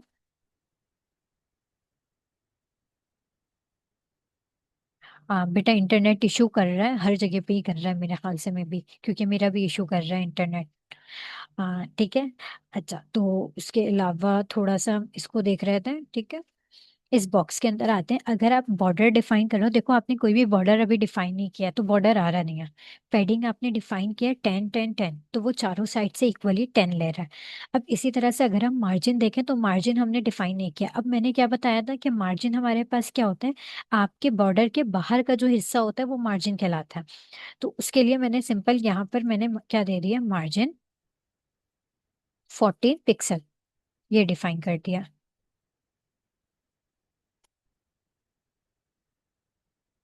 रिफ्रेश किया इस पेज को तो अब देखो, यहाँ पर 40 पिक्सल आपको डिफाइन करके ये दे रहा है। अब मतलब क्या है कि मार्जिन भी आपने चेक कर लिया। अगर आपको यहाँ पे बॉर्डर डिफाइन करना है तो आप बॉर्डर भी डिफाइन कर सकते हो। 2 पिक्सल मैंने दे दिया, सॉलिड एंड ब्लैक। रिफ्रेश किया तो आपके पास बॉर्डर आ गया। बॉर्डर के अंदर का जो हिस्सा था, आप उसको बॉर्डर के और कंटेंट के बीच के जो पार्ट को हम क्या कह रहे थे, पैडिंग।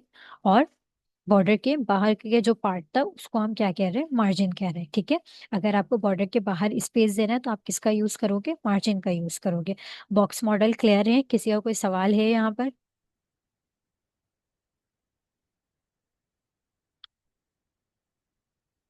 बॉक्स मॉडल क्लियर है, आगे चलें।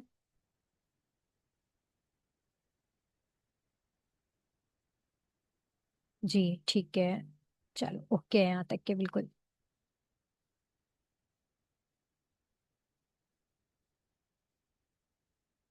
ठीक है, तो आगे हम चलते हैं। यहाँ पर हमारे पास क्या आ रहा है, बॉक्स शेडो आ रहा है, ठीक है। बॉक्स शेडो क्या है हमारे पास, हम इसको थोड़ा सा देख लेते हैं।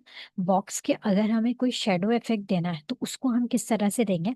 ये बेसिकली एक्स ऑफसेट पे आता है, ठीक है। एक्स के उस पे, ठीक है। एक्स आपके पास आ रहा होगा, ये आपके पास क्या कहलाता है, वाई कहलाता है। एक्स आपके पास क्या है, इस वे में आपके पास क्या कहलाता है, एक्स कहलाता है, ठीक है। हॉरिजॉन्टल, और वाई आपके पास वर्टिकल। तो यहाँ पर ये जो वैल्यू आप डिफाइन करते हो, ये किस पे डिफाइन करते हो, एक्स की वैल्यू डिफाइन करते हो। और ये आप किसकी वैल्यू डिफाइन करते हो, वाई की वैल्यू डिफाइन करते हो। यहाँ पर आप बताते हो कि ये इसका जो शेडो होगा वो किस तरह से होगा, ठीक है। लाइट होगा या डार्क होगा, ठीक। तो इसको ये वाली चीज आप डिफाइन करो। तो अगर मैं यहाँ पर आके लिखूँ, मे बी अगर इंटरनेट प्रॉपर चल रहा है तो, ठीक है। तो मैंने यहाँ पर आके सिंपल क्या लिखा, बॉक्स शेडो लिखा है। मैं सिंपल इसका सिंटेक्स दिखा रही हूँ ताकि इस चीज को क्लियर आप कर लो। ठीक है, ये देखो,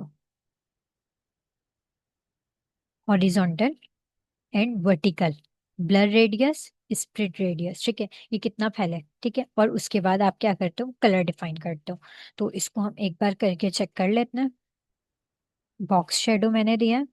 बॉक्स शेडो देने के बाद मैंने यहाँ पर 20 पिक्सल डिफाइन किया, देन 20 पिक्सल, ठीक है। 10 पिक्सल आपके पास क्या क्या आ रहा है कि ब्लर रेडियस इसका कितना होगा, ठीक है, ब्लर कितना होगा ये।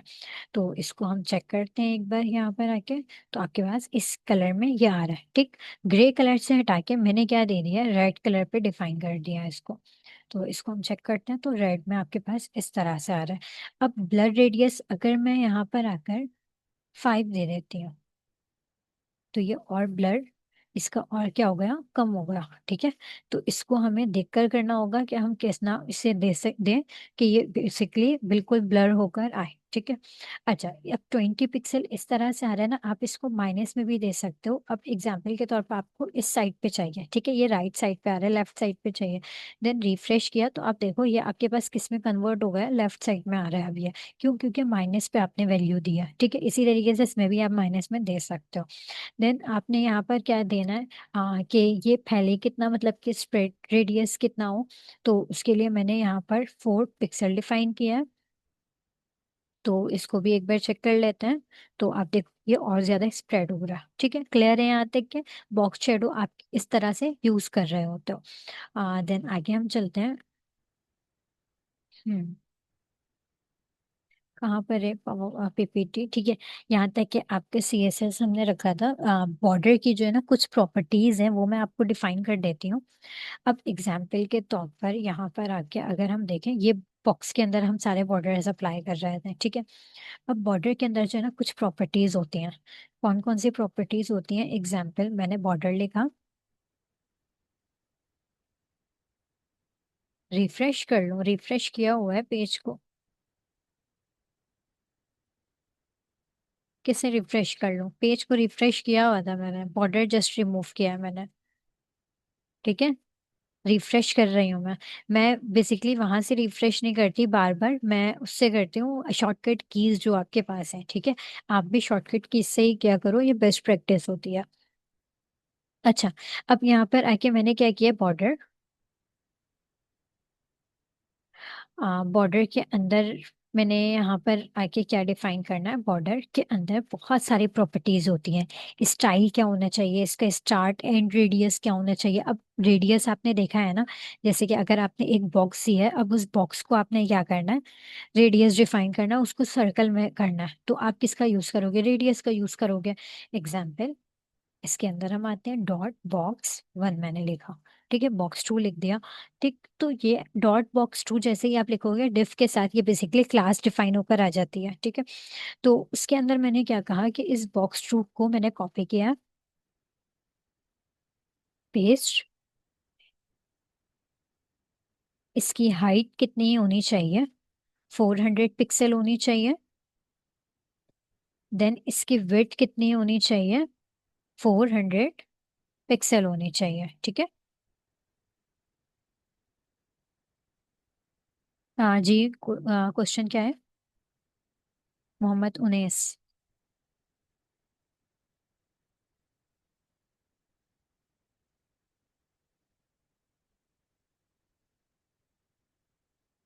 अच्छा, div बेसिकली इसलिए यूज होता है, div भी एक ब्लॉक एलिमेंट है। अब एग्जाम्पल अगर हम यहाँ पर देखें तो हर एक चीज का अपना मतलब है ना, कि H1 हम हेडिंग के लिए ही यूज करेंगे, पैराग्राफ हम पैराग्राफ के लिए यूज करेंगे। तो इस वजह से हम div का क्यों यूज करते हैं, div के अंदर हम मल्टीपल चीजों को रख सकते हैं। अब मैंने div यहाँ पर दे रही है ना, तो जस्ट ये मेरा एक ब्लॉक एलिमेंट होगा। अब ये डिवाइड करता जाएगा। अगर मैं इसके अंदर कोई भी टेक्स्ट लिखूंगी, इस ये ब्लॉक एलिमेंट में वो टेक्स्ट मेरा आ जाएगा। देन अगर मैं दोबारा डिव लिखूंगी, तो वो नीचे वाली लाइन में मेरे पास आ रहा होगा। तो डिव भी क्या है, आपके पास एक ब्लॉक एलिमेंट है, और आप अपनी वेबसाइट के अंदर डिव का ही यूज कर रहे होते हो, ना कि बाकी दूसरी चीजों का जो कि as a block element work करे। अगर मुझे 3 बॉक्सेस चाहिए, तो उसके लिए मैं क्या करूंगी, हाँ सेक्शन आप देखो, आ, बिल्कुल, लाइक अ कंटेनर, मैंने पहले भी बताया था कि डिव एज अ कंटेनर के तौर पे आप यूज कर रहे होते हो। देखो सेक्शन, अगर हम बात करें, आप सेक्शन का यूज कर सकते हो, लेकिन हाँ, स्पैन और डिव में क्या फर्क है, स्पैन बेसिकली एक इनलाइन एलिमेंट है, और डिव आपके पास एक ब्लॉक एलिमेंट है, ठीक है। स्पैन आप कब यूज करते हो, जब आपको एक लाइन के अंदर ही कोई चेंजिंग करनी होती है, या फिर कोई चीज को टारगेट करके उसके अंदर कोई अप्लाई करना होता है, स्टाइलिंग वगैरह, तब स्पैन का यूज करते हो। और डिव आप कब यूज करते हो, जब आपको एक ब्लॉक एलिमेंट के अंदर काम करना होता है, क्योंकि वो पूरा का पूरा ब्लॉक हो जाता है। अच्छा, देखो सिमेंटिक टैग्स अच्छा होता है कि आप यूज करो, ठीक है। आप सेक्शन का भी यूज कर सकते हो, आप डिफ का भी यूज कर सकते हो। सेक्शन बेसिकली हम कब यूज करते हैं, हमने एक सेक्शन डिवाइड कर दिया, जस्ट लाइक मैंने यहाँ पर आके एक सेक्शन लिखा। इस सेक्शन के अंदर मैंने क्या डिफाइन कर दिया, मैंने क्या कहा कि ये मेरे पास क्या है, एक नैव बार है, ठीक है। इसके इस सेक्शन के अंदर मेरे पास क्या रहेगा, नैव बार रहेगा। इसी तरीके से मैंने क्या डिफाइन कर दिया, डिवाइड कर दिया, इस सेक्शन के अंदर मेरे पास क्या रहेगा, मेरा बॉडी कंटेंट रहेगा। उसी के बाद मैंने सेक्शन के अंदर डिफाइन कर दिया कि मेरा फुटर रहेगा। इस तरह से भी आप डिफाइन कर सकते हो, डिफ के अंदर भी रखकर आप डिफाइन कर सकते हो, सिमेंटिक टेक्स्ट का भी यूज कर सकते हो, मतलब सिमेंटिक एलिमेंट्स। सिमेंटिक एलिमेंट्स कौन से होते हैं, इसको भी मैं साथ साथ ही डिफाइन कर देती हूँ।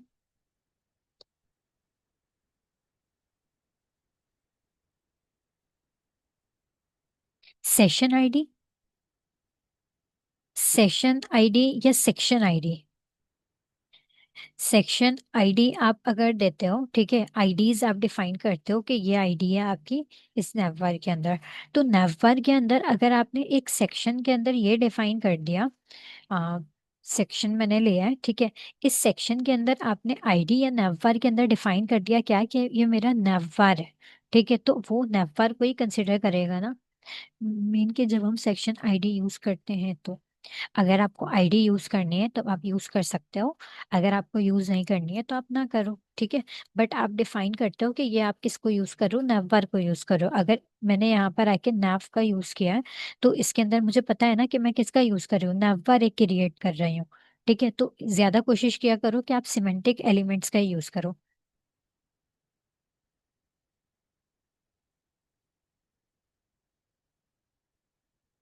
अच्छा, कमेंट के लिए कंट्रोल के साथ आप शिफ्ट के बराबर में एक क्लैश की होती है, आप उसका यूज करते हो। शिफ्ट के बराबर में जो की है, क्वेश्चन मार्क की होती है ना, उसी को आप करते हो कंट्रोल के साथ। देखो, आईडी आप किस तरह से यूज करते हो, अब आपको मैंने ये वाली चीज नहीं बताई है। बॉक्स के अंदर ही आप क्या करते हो, आप दो क्लास को भी यूज कर सकते हो। इसी तरह से अगर मैंने एक आईडी डिफाइन की है, अब B1 मैंने लिखा और यहाँ पर आके T1 मैंने लिख दिया, ठीक है। अब मुझे क्या करना है, इस T1 को टारगेट करना है, ठीक। तो उसके लिए मैंने क्या कहा कि ये बॉक्स के अंदर है मेरे पास, ठीक है। तो मैंने यहाँ पर आके सिंपल क्या कर दिया, इस बॉक्स की जगह पे हैश देन पेस्ट, ठीक है। ओके है यहाँ पर। देन इसको रिफ्रेश किया तो आप देखो आपके पास क्या हुआ, आईडी क्या हो गई यहाँ पर आके, इसमें लेकनेस आ गई, ठीक है। देन B1 अगर मैं करूँ यहाँ पर यूज, इसको मैं क्लियर इसलिए कर रही हूँ प्रैक्टिकल करवा के, ताकि ये वाली चीज याद रह जाए आपको। B1 मैंने किया तो आप देखो ये अप्लाई हो रहा है, मतलब आप एक आईडी के अंदर एक ही आईडी यूज करोगे, ठीक है। एग्जाम्पल आईडी मैंने डिफाइन किया, ठीक है, इक्वल्स, और यहाँ पर B2 मैंने लिख दिया। देन यहाँ पर आके भी मैंने क्या डिफाइन कर दिया, B2 मैंने डिफाइन कर दिया। रिफ्रेश तो आप देखो ID1 जस्ट ये फर्स्ट वाली आईडी को ले रहा था, देन ये सेकंड वाली आईडी को ये ले ही रहा नहीं है, ठीक है। तो आप एक ही आईडी क्या करोगे, यूज करोगे, ठीक है। इसी तरीके से अगर हम बात करें इस क्लास के अंदर, तो आप इस बी को भी क्या कर सकते हो, यूज कर सकते हो। कैसे, यहाँ पर आके मैंने क्या किया, डॉट बी, रिफ्रेश तो आप देखो क्लास आप मल्टीपल दे सकते हो, यहाँ पे दो क्लास भी दे सकते हो, तीन क्लास भी दे सकते हो, जितनी क्लासेस देने हैं उतनी क्लासेस दे सकते हो। क्या नहीं आ रहा है समझ में?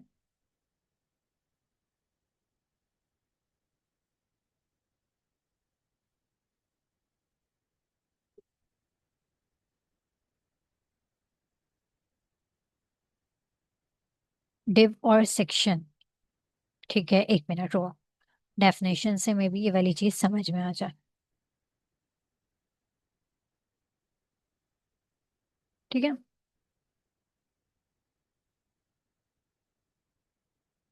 ये देखो, इसको मैं open image in new tab करती हूँ।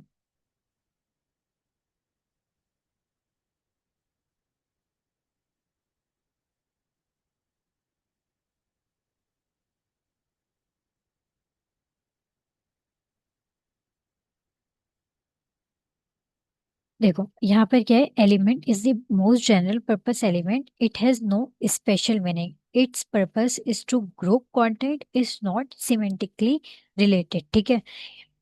टू स्क्रीन रीडर्स, ठीक है, आप क्या कर रहे हो, तो बेसिकली डिफ को यूज आप किस तरह से कर रहे हो, तो आप इसका पर्पस क्या होता है, ग्रुप में करना, ठीक है, आपके कंटेंट को। अगर हम देखें यहाँ पर आके डिफ की जगह पे सेक्शन को, is slightly more specific data depth, ठीक है। It is apply a generic section of content can be grouped together into in a semantically meaningful way, ठीक है। आप सेक्शन को किस तरह से यूज कर रहे होते हो, क्या हो गया, इमेज नेम के लिए इस्तेमाल कर, किस चीज के नेम के लिए?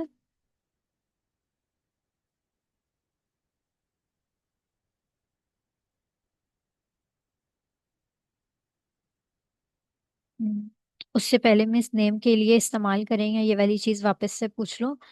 ये मुझे क्वेश्चन समझ में नहीं आया। और ज्यादा देखो, कंटेंट ज्यादा हो तब आप ग्रुप के लिए यूज करते हो, जस्ट इस तरह से याद रखो, ठीक है। और आपकी वेबसाइट के अंदर कंटेंट ज्यादा ही होता है, ठीक है, तो ये वाली चीज का ख्याल करना है।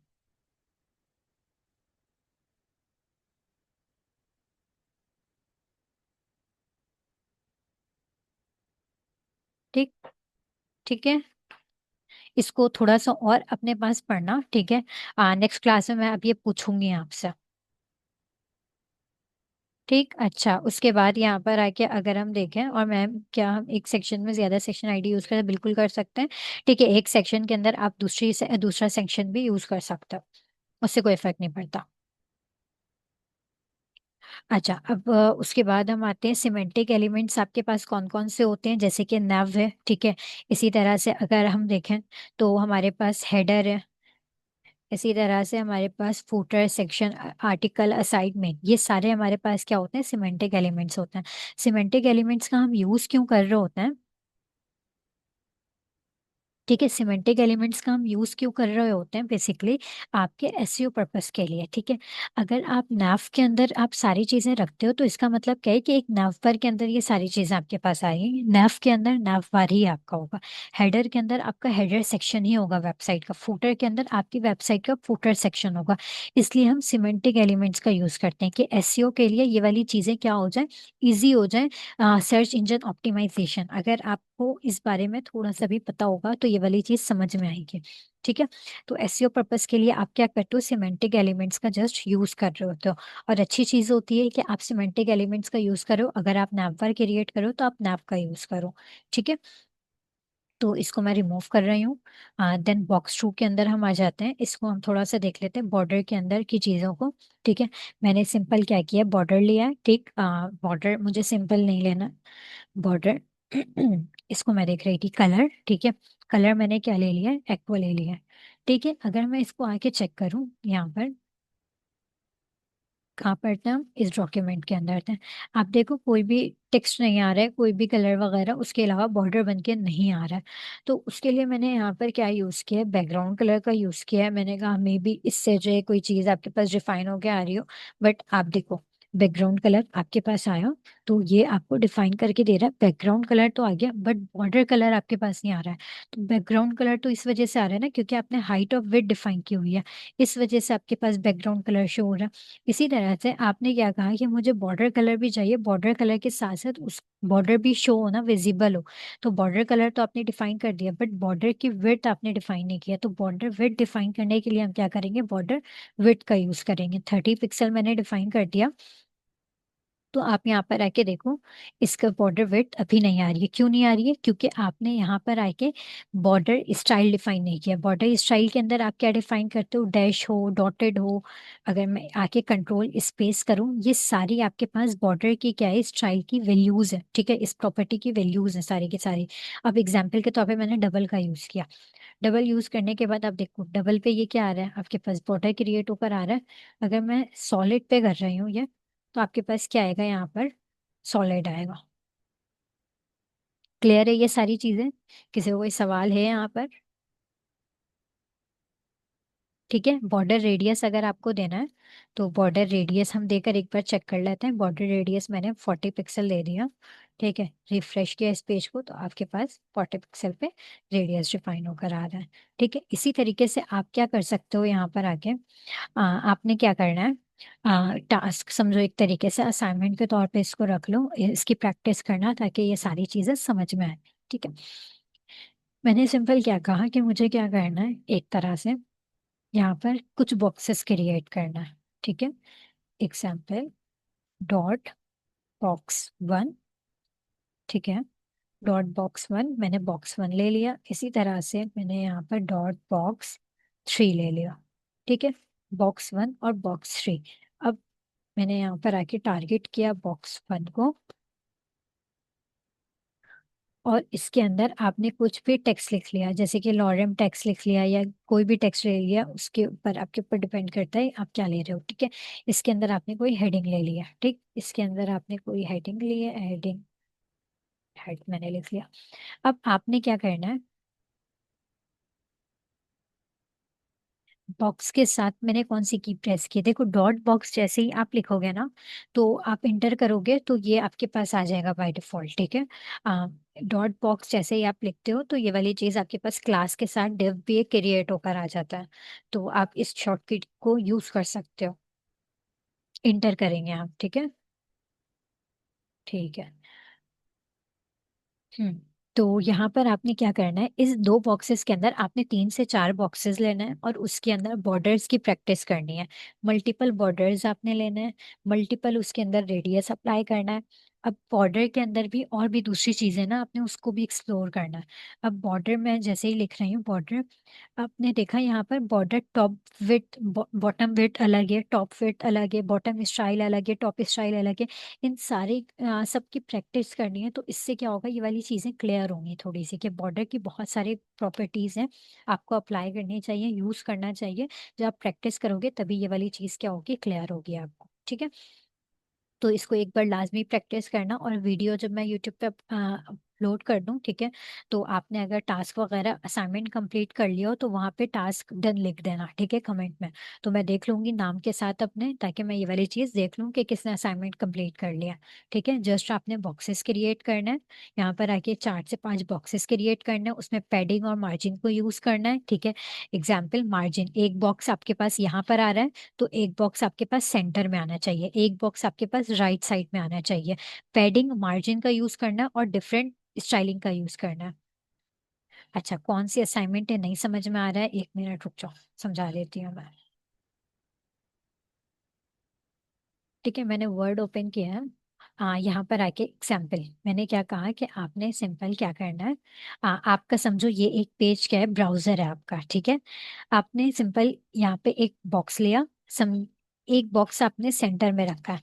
इसकी स्टाइलिंग, बॉर्डर की स्टाइलिंग अलग रखनी है, इसके अंदर पैडिंग अलग रखना है। ठीक है, इसी तरह से आपने एक और बॉक्स सेलेक्ट किया, वो आपका बॉक्स कहाँ पर आया, लेफ्ट साइड में आया। ठीक है, देखो यहाँ पर भी मार्जिन का अप्लाई हो रहा है, पेडिंग का यूज कर रहे हो, यहाँ पर आप क्या कर रहे हो, इसके अंदर अपने बॉर्डर को भी यूज कर रहे हो। ठीक है, इसी तरह से आपने क्या कहा कि यहाँ पर मेरे पास क्या आनी चाहिए, एक और बॉक्स आना चाहिए। ठीक है, इस तरह से आपकी मार्जिन पेडिंग मतलब पूरे बॉक्स मॉडल की प्रैक्टिस हो रही है, बॉर्डर में पैडिंग मार्जिन हर एक एक चीज की प्रैक्टिस हो जाएगी। इससे क्या होगा, सारे कॉन्सेप्ट क्लियर होंगे कि आप क्या काम कर रहे हो, मतलब कि सीएसएस के अंदर कौन सी चीज किस तरह से काम कर रही है। यहाँ तक कि क्लियर है, किसी को कोई सवाल?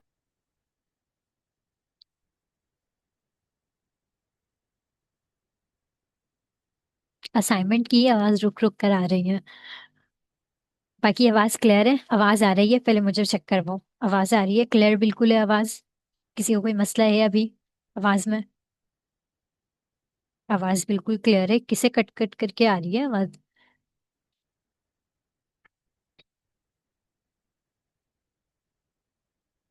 ठीक है, सारी चीजें क्लियर हैं, बाकी स्टूडेंट्स कह रहे हैं फिर आप लोगों के इंटरनेट का कुछ इशू होगा। ठीक है, तो इसको सेट चेक कर लो फिर। नेविगेट करवाना होता है एक पेज से दूसरे पेज में। एग्जाम्पल, यहाँ पर आप जब इमेजेस पर हो, इमेजेस से आप जब को वीडियोस में आपने जाना है, तो आप क्या करोगे, वीडियोस पे क्लिक करोगे, तो ये क्या होगा, नेविगेट हो जाएगा। अब एग्जाम्पल के तौर पे इमेजेस से मुझे कहाँ पे आना है, ऑल पर आना है, जब मैं ऑल पर क्लिक करूंगी तो हम ऑल पर आ जाएंगे यहाँ पर। ठीक है, तो क्यों आ रहा है, क्योंकि ये नेविगेट हो रहा है एक पेज से दूसरे पेज में। तो इसको हम किस तरह से यूज कर सकते हैं, एंकर टेक की हेल्प से हम करते हैं। ठीक है, यहाँ पर मैंने एक new.html के नाम से एक फाइल क्रिएट किया, और मैंने सिंपल यहाँ पर ए यूज किया है। ठीक है, एचरेफ के अंदर आप क्या देते हो, अपने फाइल का नाम देते हो जिस फाइल में नेविगेट होना है। ठीक है, या फिर किसी अदर रिसोर्सेज जैसे कि गूगल का आपने दे दिया या किसी वेबसाइट का लिंक दे दिया, वो इस पे डिपेंड करता है। मैंने सिंपल यहाँ पर क्या लिखा है, वेब लिख दिया। ठीक है, मैंने वेब लिखा है, और इस वेब के अंदर मैंने कौन सा लिंक दिया है, मैंने यहाँ पर आकर इसका लिंक अगर हम देखें, बैक करते हैं, या फिर यहाँ पर ऑल पर हम आते हैं। ठीक है, ऑल पर आने के बाद मैं सिंपल क्या कर रही हूँ, इस पे क्लिक कर रही हूँ। इस पे क्लिक करने के बाद मैंने इसको क्या किया, कॉपी किया, कॉपी करने के बाद यहाँ पे आके एचरेफ के अंदर पेस्ट कर दिया। ठीक है, इसका क्या मतलब है, जब भी आप अपनी वेबसाइट पर आओ, इस पेज को मैंने कॉपी पास्ट कर लिया, कॉपी पास्ट करने के बाद यहाँ पर आकर मैंने क्या किया, पेस्ट किया। मैं जब भी वेब पर क्लिक करूं, क्लिक करने पर नेविगेट हो जाऊं उस पेज में, तो आप किसका यूज करोगे, यहाँ पर एंकर टेक का यूज करोगे। ठीक है, तो इससे क्या होगा, नेविगेट हो रहे होगे आप। इस तरीके से ऑनलाइन रिसोर्सेज पे आप अप्लाई कर सकते हो। जरूरी नहीं है सिर्फ इस पर ही अप्लाई करो, आप किसी पे भी अप्लाई करोगे, किसी भी यूआरएल पे को कॉपी करके करोगे, वो पेस्ट हो जाएगा, मतलब कि वो नेविगेट हो रहा होगा। अगर आपको अपने ही वेब के अंदर रहते हुए अपने ही वेबसाइट के अंदर ये काम करना है, तो आपको क्या करना होगा, यहाँ पर एंकर टैग मैंने दे दिया। अब मुझे new.html की फाइल के अंदर ये काम करना है, और मुझे कौन सी फाइल के अंदर जाना है, index.html की फाइल के अंदर जाना है, ठीक है। तो उसके लिए मैं सिंपल क्या करूंगी, यहाँ पर आके index.html फाइल का नाम लिखूंगी, और यहाँ पर आकर मैंने क्या दे दिया है, होम पेज। ये मेरा होम पेज है, ठीक है। देन इस पर हम आते हैं new.html के अंदर। देन होम पर जैसे ही मैंने क्लिक किया, आप देखो होम पेज पर आप क्या कर गए, रिडायरेक्ट कर गए index.html पे। आपने पाथ क्या दिया था यहाँ पर, यही पाथ डिफाइन किया था, यही लिंक डिफाइन किया था, index.html। आप उस पेज पे रिडायरेक्ट कर गए, नेविगेट कर गए। इस तरह से आप एंकर टेक का यूज कर रहे होते हो। क्लियर है यहाँ तक कि किसी को कोई मसला है यहाँ पर? ठीक है, सारी चीजें क्लियर है। अच्छा, उसके बाद अगर हम देखें, आपने इनलाइन ब्लॉक और ब्लॉक एलिमेंट देखा था, ठीक है। तो उसको अगर हम देख रहे हैं यहाँ पर किस तरह से करना है। अब एग्जाम्पल एंकर टैग हमारे पास क्या है, एक इनलाइन एलिमेंट है। अगर हम यहाँ पर नोट करें तो इनलाइन एलिमेंट है, वैप एक अलग एक ही लाइन में आ रहा है, और होम भी एक ही लाइन में आ रहा है। अब मुझे इसको क्या करना है, एक ब्लॉक एलिमेंट बनाना है। तो उसके लिए मैंने सिंपल यहाँ पर क्या किया, स्टाइल टैग लिया है। इस स्टाइल टैग के अंदर मैंने क्या कहा यहाँ पर, डिस एंकर, ठीक है। ए को मैंने क्या कर लिया, यूज कर लिया। देन टेक्स्ट डेकोरेशन जब आप नन करते हो, ठीक है, कंट्रोल सेट में बाकी कर रही हूँ, जस्ट हम टेक्स्ट डेकोरेशन लेंगे यहाँ पर। जब हम टेक्स्ट डेकोरेशन नन करेंगे, तो उसके नीचे की जो लाइन आपके पास आ रही होगी वो रिमूव हो जाएगी, ठीक है। उसके बाद मैंने क्या कहा कि मुझे क्या करना है, ये एक ही लाइन के अंदर आ रहा है, मुझे दूसरी लाइन के अंदर चाहिए। तो इसको हम क्या करेंगे, डिस्प्ले ब्लॉक कर देंगे, ठीक है। क्या हम डिफाइन करेंगे, डिस्प्ले ब्लॉक। तो ब्लॉक एलिमेंट से क्या होता है, जब आप ब्लॉक में रहकर डिस्प्ले ब्लॉक करते हो, ठीक है, ब्लॉक इनलाइन एलिमेंट में रहकर आप जब डिस्प्ले ब्लॉक करते हो, तो वो आपके पास एक ब्लॉक बन जाता है, ठीक है। मतलब वो पूरी विड्थ ले रहा होगा। बैकग्राउंड कलर देके मैं दिखाती हूँ यहाँ पर किस तरह से। बैकग्राउंड कलर मैंने डिफाइन किया, देन मैंने यहाँ पर आके ब्राउन कलर दे दिया, ठीक है। रिफ्रेश किया, तो आप देखो एक ही उसमें जो है ब्लॉक बन रहा है ये। अब क्यों ये ऐसा हो रहा है, क्योंकि एंकर टैग ये क्या कर रहा है, दोनों को ले रहा है ना, इस वजह से ये इशू आ रहा है। मैंने सिंपल यहाँ पर आके एक क्लास डिफाइन की है, इस क्लास के अंदर मैंने एवी के नाम से ये डिफाइन कर दिया। कॉपी किया मैंने, इसे कॉपी करने के बाद यहाँ पर पेस्ट कर दिया, पेस्ट किया मैंने यहाँ पर आके और डॉट के साथ। देन रिफ्रेश, तो आप देखो जस्ट अभी ये ब्लॉक एलिमेंट बना है, ठीक है। क्यों बना है, क्योंकि मैंने किस में दिया है, सिर्फ और सिर्फ इस वाले पर अप्लाई किया है, इस वजह से, ठीक है। ये ब्लॉक एलिमेंट क्रिएट होकर आ गया। इंस्पेक्ट करते हैं, इंस्पेक्ट करके हम चेक करते हैं, देन इस पर आते हैं, ये देखो ये अभी भी आपके पास क्या है, एक इनलाइन एलिमेंट, जबकि ये आपके पास क्या है, एक ब्लॉक एलिमेंट क्रिएट हो गया। अगर आप इसी इसको ही क्या करते हो, वापस से रीयूज करते हो, तो क्या होगा, आपने जैसे कि इससे क्या किया, रीयूज किया, तो ये भी आपके पास क्या हो जाएगा, अब ब्लॉक एलिमेंट क्रिएट होकर आ जाएगा, ठीक है। ब्लॉक एलिमेंट बन गया। ये भी एक अलग ब्लॉक एलिमेंट है, और ये एक अलग ब्लॉक एलिमेंट है। अगर आपने कोई H1 की हेडिंग ली है यहाँ पर, ठीक है, H1 की हेडिंग आपने ली है, और उस H1 की हेडिंग आप देखो, तो ये ब्लॉक एलिमेंट है। अगर आपको इसको इनलाइन एलिमेंट बनाना है, तब आप किसका यूज करोगे यहाँ पर, स्टाइल मैं इसके अंदर ही दे रही हूँ, डिस्प्ले इनलाइन, ठीक है। देन ये आप देखो इसकी वेट ये कितनी ले रहा है, जितना इसके पास टेक्स्ट है। तो इस तरह से आप क्या कर सकते हो, डिस्प्ले ब्लॉक और इनलाइन ब्लॉक वगैरह का यूज कर सकते हो। क्लियर है यहाँ तक कि किसी को कोई सवाल है यहाँ पर?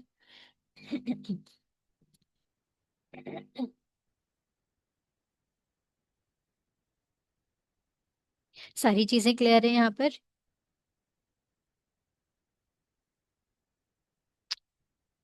कोई भी एक्टिव नहीं है क्या?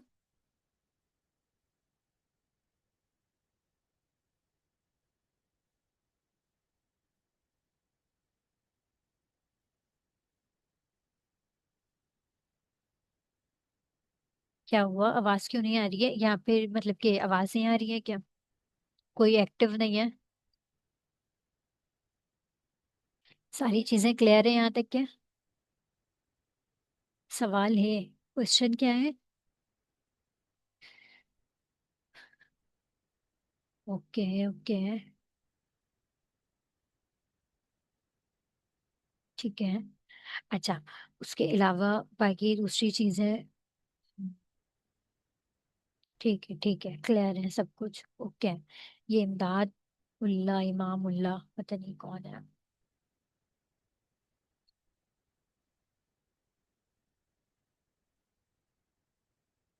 ठीक है।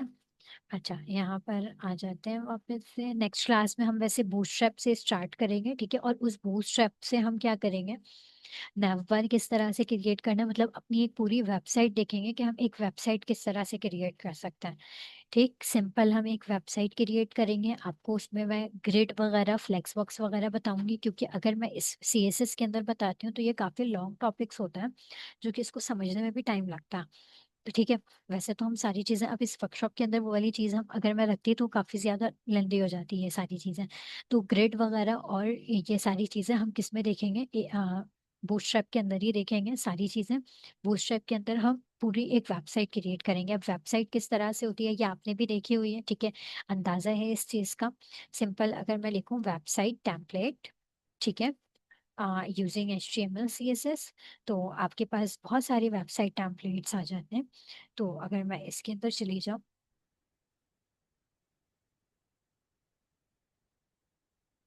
जस्ट लाइक ये, इस तरह से अगर हम देखें तो हम कुछ इस तरह का क्रिएट करने की कोशिश करेंगे नेक्स्ट क्लास में बूटस्ट्रैप से। तो किसी ने भी मिस नहीं करना है, टाइम पर आना है सबने।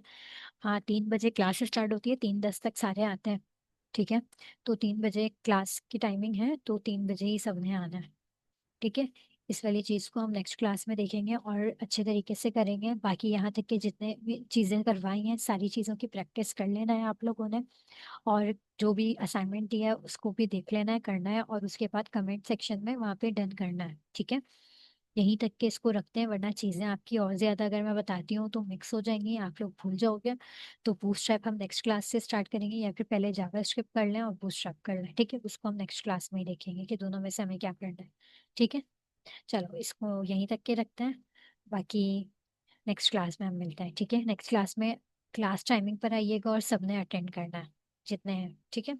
ओके। किसी को कोई सवाल है यहाँ तक के?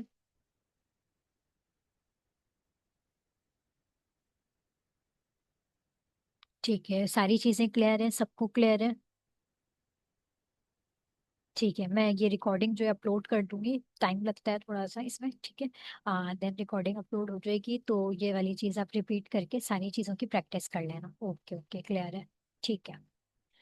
नेक्स्ट क्लास में फिर मैं सवालात करूंगी सबसे, HTML और CSS के अंदर जितनी चीज़ें मैंने बताई हैं,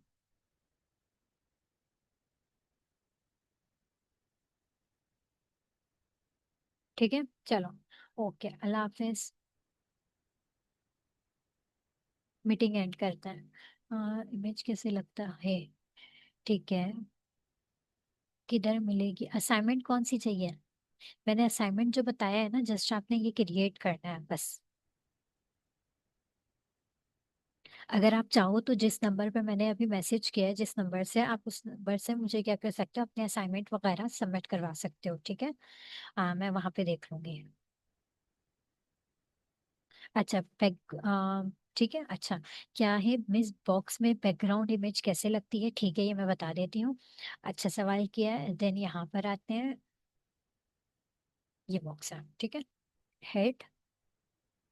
इस बॉक्स को मैं क्या कर रही हूँ, कॉपी बात कर रही हूँ, ठीक है। कुछ कर लेते हैं जब तक, पेस्ट किया मैंने, तो ये वाला बॉक्स है, ऐसा ही है। तो इसको बॉक्स 3 को अगर मैं कंसिडर करूँ, यहाँ पर बॉक्स 3 कहाँ पर है, बॉक्स 3 ये रहा, लॉरेम इप्सम। और box.html, box.css, ये रहा, काफी नीचे है ना। तो इसको अभी के लिए मैं क्या कर रही हूँ, कमेंट कर रही हूँ, रिफ्रेश। देन इसको भी मैंने क्या कर दिया, कमेंट कर दिया फिलहाल के लिए। अब देखो ये हेड आ रहा है मेरे पास, इसको मुझे क्या करना है, इसमें स्टाइलिंग मतलब कि बैकग्राउंड में एक इमेज लगाना है, ठीक है। इस हेड को मैंने यहाँ से रिमूव कर दिया, इस बॉक्स 3 को मैंने कॉपी किया, कॉपी करने के बाद यहाँ पर आकर मैंने क्या कर दिया, पेस्ट कर दिया। ठीक है, डॉट के साथ मैंने पेस्ट किया इसे। और यहाँ पर मैंने सिंपल क्या करना है, बैकग्राउंड इमेज का यूज करना है। ठीक, मैंने यहाँ पर आके हाइट और विड्थ डिफाइन की। हाइट, ठीक है, हाइट मैंने क्या ले लिया, 400 पिक्सल। और विड्थ क्या ले ली है इसकी, 400 पिक्सल। ठीक है, इस तरह से मैंने किया। अब मैंने क्या डिफाइन किया है कि मुझे क्या करना है, बैकग्राउंड इमेज यूज करनी है। तो आपने क्या करना है, बैकग्राउंड इमेज लेना है। ठीक है, बैकग्राउंड इमेज लेने के बाद यूआरएल डिफाइन करना है। अब यूआरएल के अंदर आपने यूआरएल देना होगा, इमेज एड्रेस, या फिर आपने क्या करना है, डाउनलोड करके करना है ये वाला काम। तो मैं सिंपल यहाँ पर आ जाती हूँ, इमेजेस में आने के बाद इस वाली इमेज को कॉपी कर लेते हैं। Right click, save images. कहाँ पर सेव करना है, डेस्कटॉप के अंदर www फोल्डर है हमारे पास। यहाँ पर ABC के नाम से मैंने क्या कर लिया है, इस इमेज को पेस्ट कर दिया। ठीक है, ABC के नाम से ये इमेज आ गई है। यहाँ पर सिंपल आपने क्या करना है, abc.png। ठीक, रिफ्रेश करते हैं इसे। आपकी इमेज यहाँ पर आ रही है, बट देखो इमेज खराब आ रही है। तो उसके लिए हमारे पास कुछ प्रॉपर्टीज होती हैं बैकग्राउंड की ही। अब पोजीशन इसकी क्या होनी चाहिए, यहाँ पर आके कवर अगर हम दें, पहले मैं इसको बताती हूँ कि बैकग्राउंड की, बैकग्राउंड रिपीट। ठीक है, अगर ये रिपीट हो रहा होगा तो आपने क्या करना है, नो रिपीट करना है। जैसे कि आपकी एक इमेज है, वो बार बार रिपीट हो रही है, तो आपने क्या करना है, रिपीट नाउ। ठीक है, बैकग्राउंड साइज, आपने बैकग्राउंड साइज क्या बताना है, कवर बताना है, कि पूरा बैकग्राउंड साइज क्या हो जाए, कवर हो जाए। ठीक है, अब इसकी वेट काफी कम है, इसकी वजह से ये इमेज का साइज काफी ज्यादा है, इसकी वजह से ये कवर नहीं हो पा रहा है। तो उसके लिए वेट मैं क्या कर रही हूँ, थोड़ा सा बढ़ा रही हूँ। ठीक है, 800 पिक्सल मैंने कर दिया। रिफ्रेश, तो अब देखो ये इमेज आपकी आ रही है। तो इसको हम एक बार और चेक कर लेते हैं। बैकग्राउंड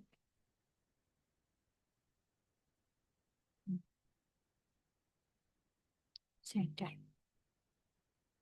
ठीक है, ये इमेज आपकी यहाँ पर इस तरह से आ गई पूरे के, उसमें ये क्या हो चुका है, कवर हो चुका है। मैंने एक तो इसको क्या किया, बैकग्राउंड पोजीशन इसकी सेंटर में की है, साइज इसका पूरा का पूरा कवर कर दिया। अगर आप साइज कवर नहीं करते हो ना, तो ये वाली चीज आगे पीछे हो सकती है आपकी। तो जब भी आप बैकग्राउंड का यूज करते हो, बैकग्राउंड इमेज लगाते हो, तब आप ये तीन प्रॉपर्टीज लास्ट में देते हो। इसके अलावा भी बहुत सारी प्रॉपर्टीज हैं, अगर आप एक्सप्लोर करना चाहो तो आप उसको एक्सप्लोर कर सकते हो। ठीक है, क्लियर है यहाँ तक के। एनिमेशंस, वर्कशॉप में वैसे एनिमेशंस तो नहीं है।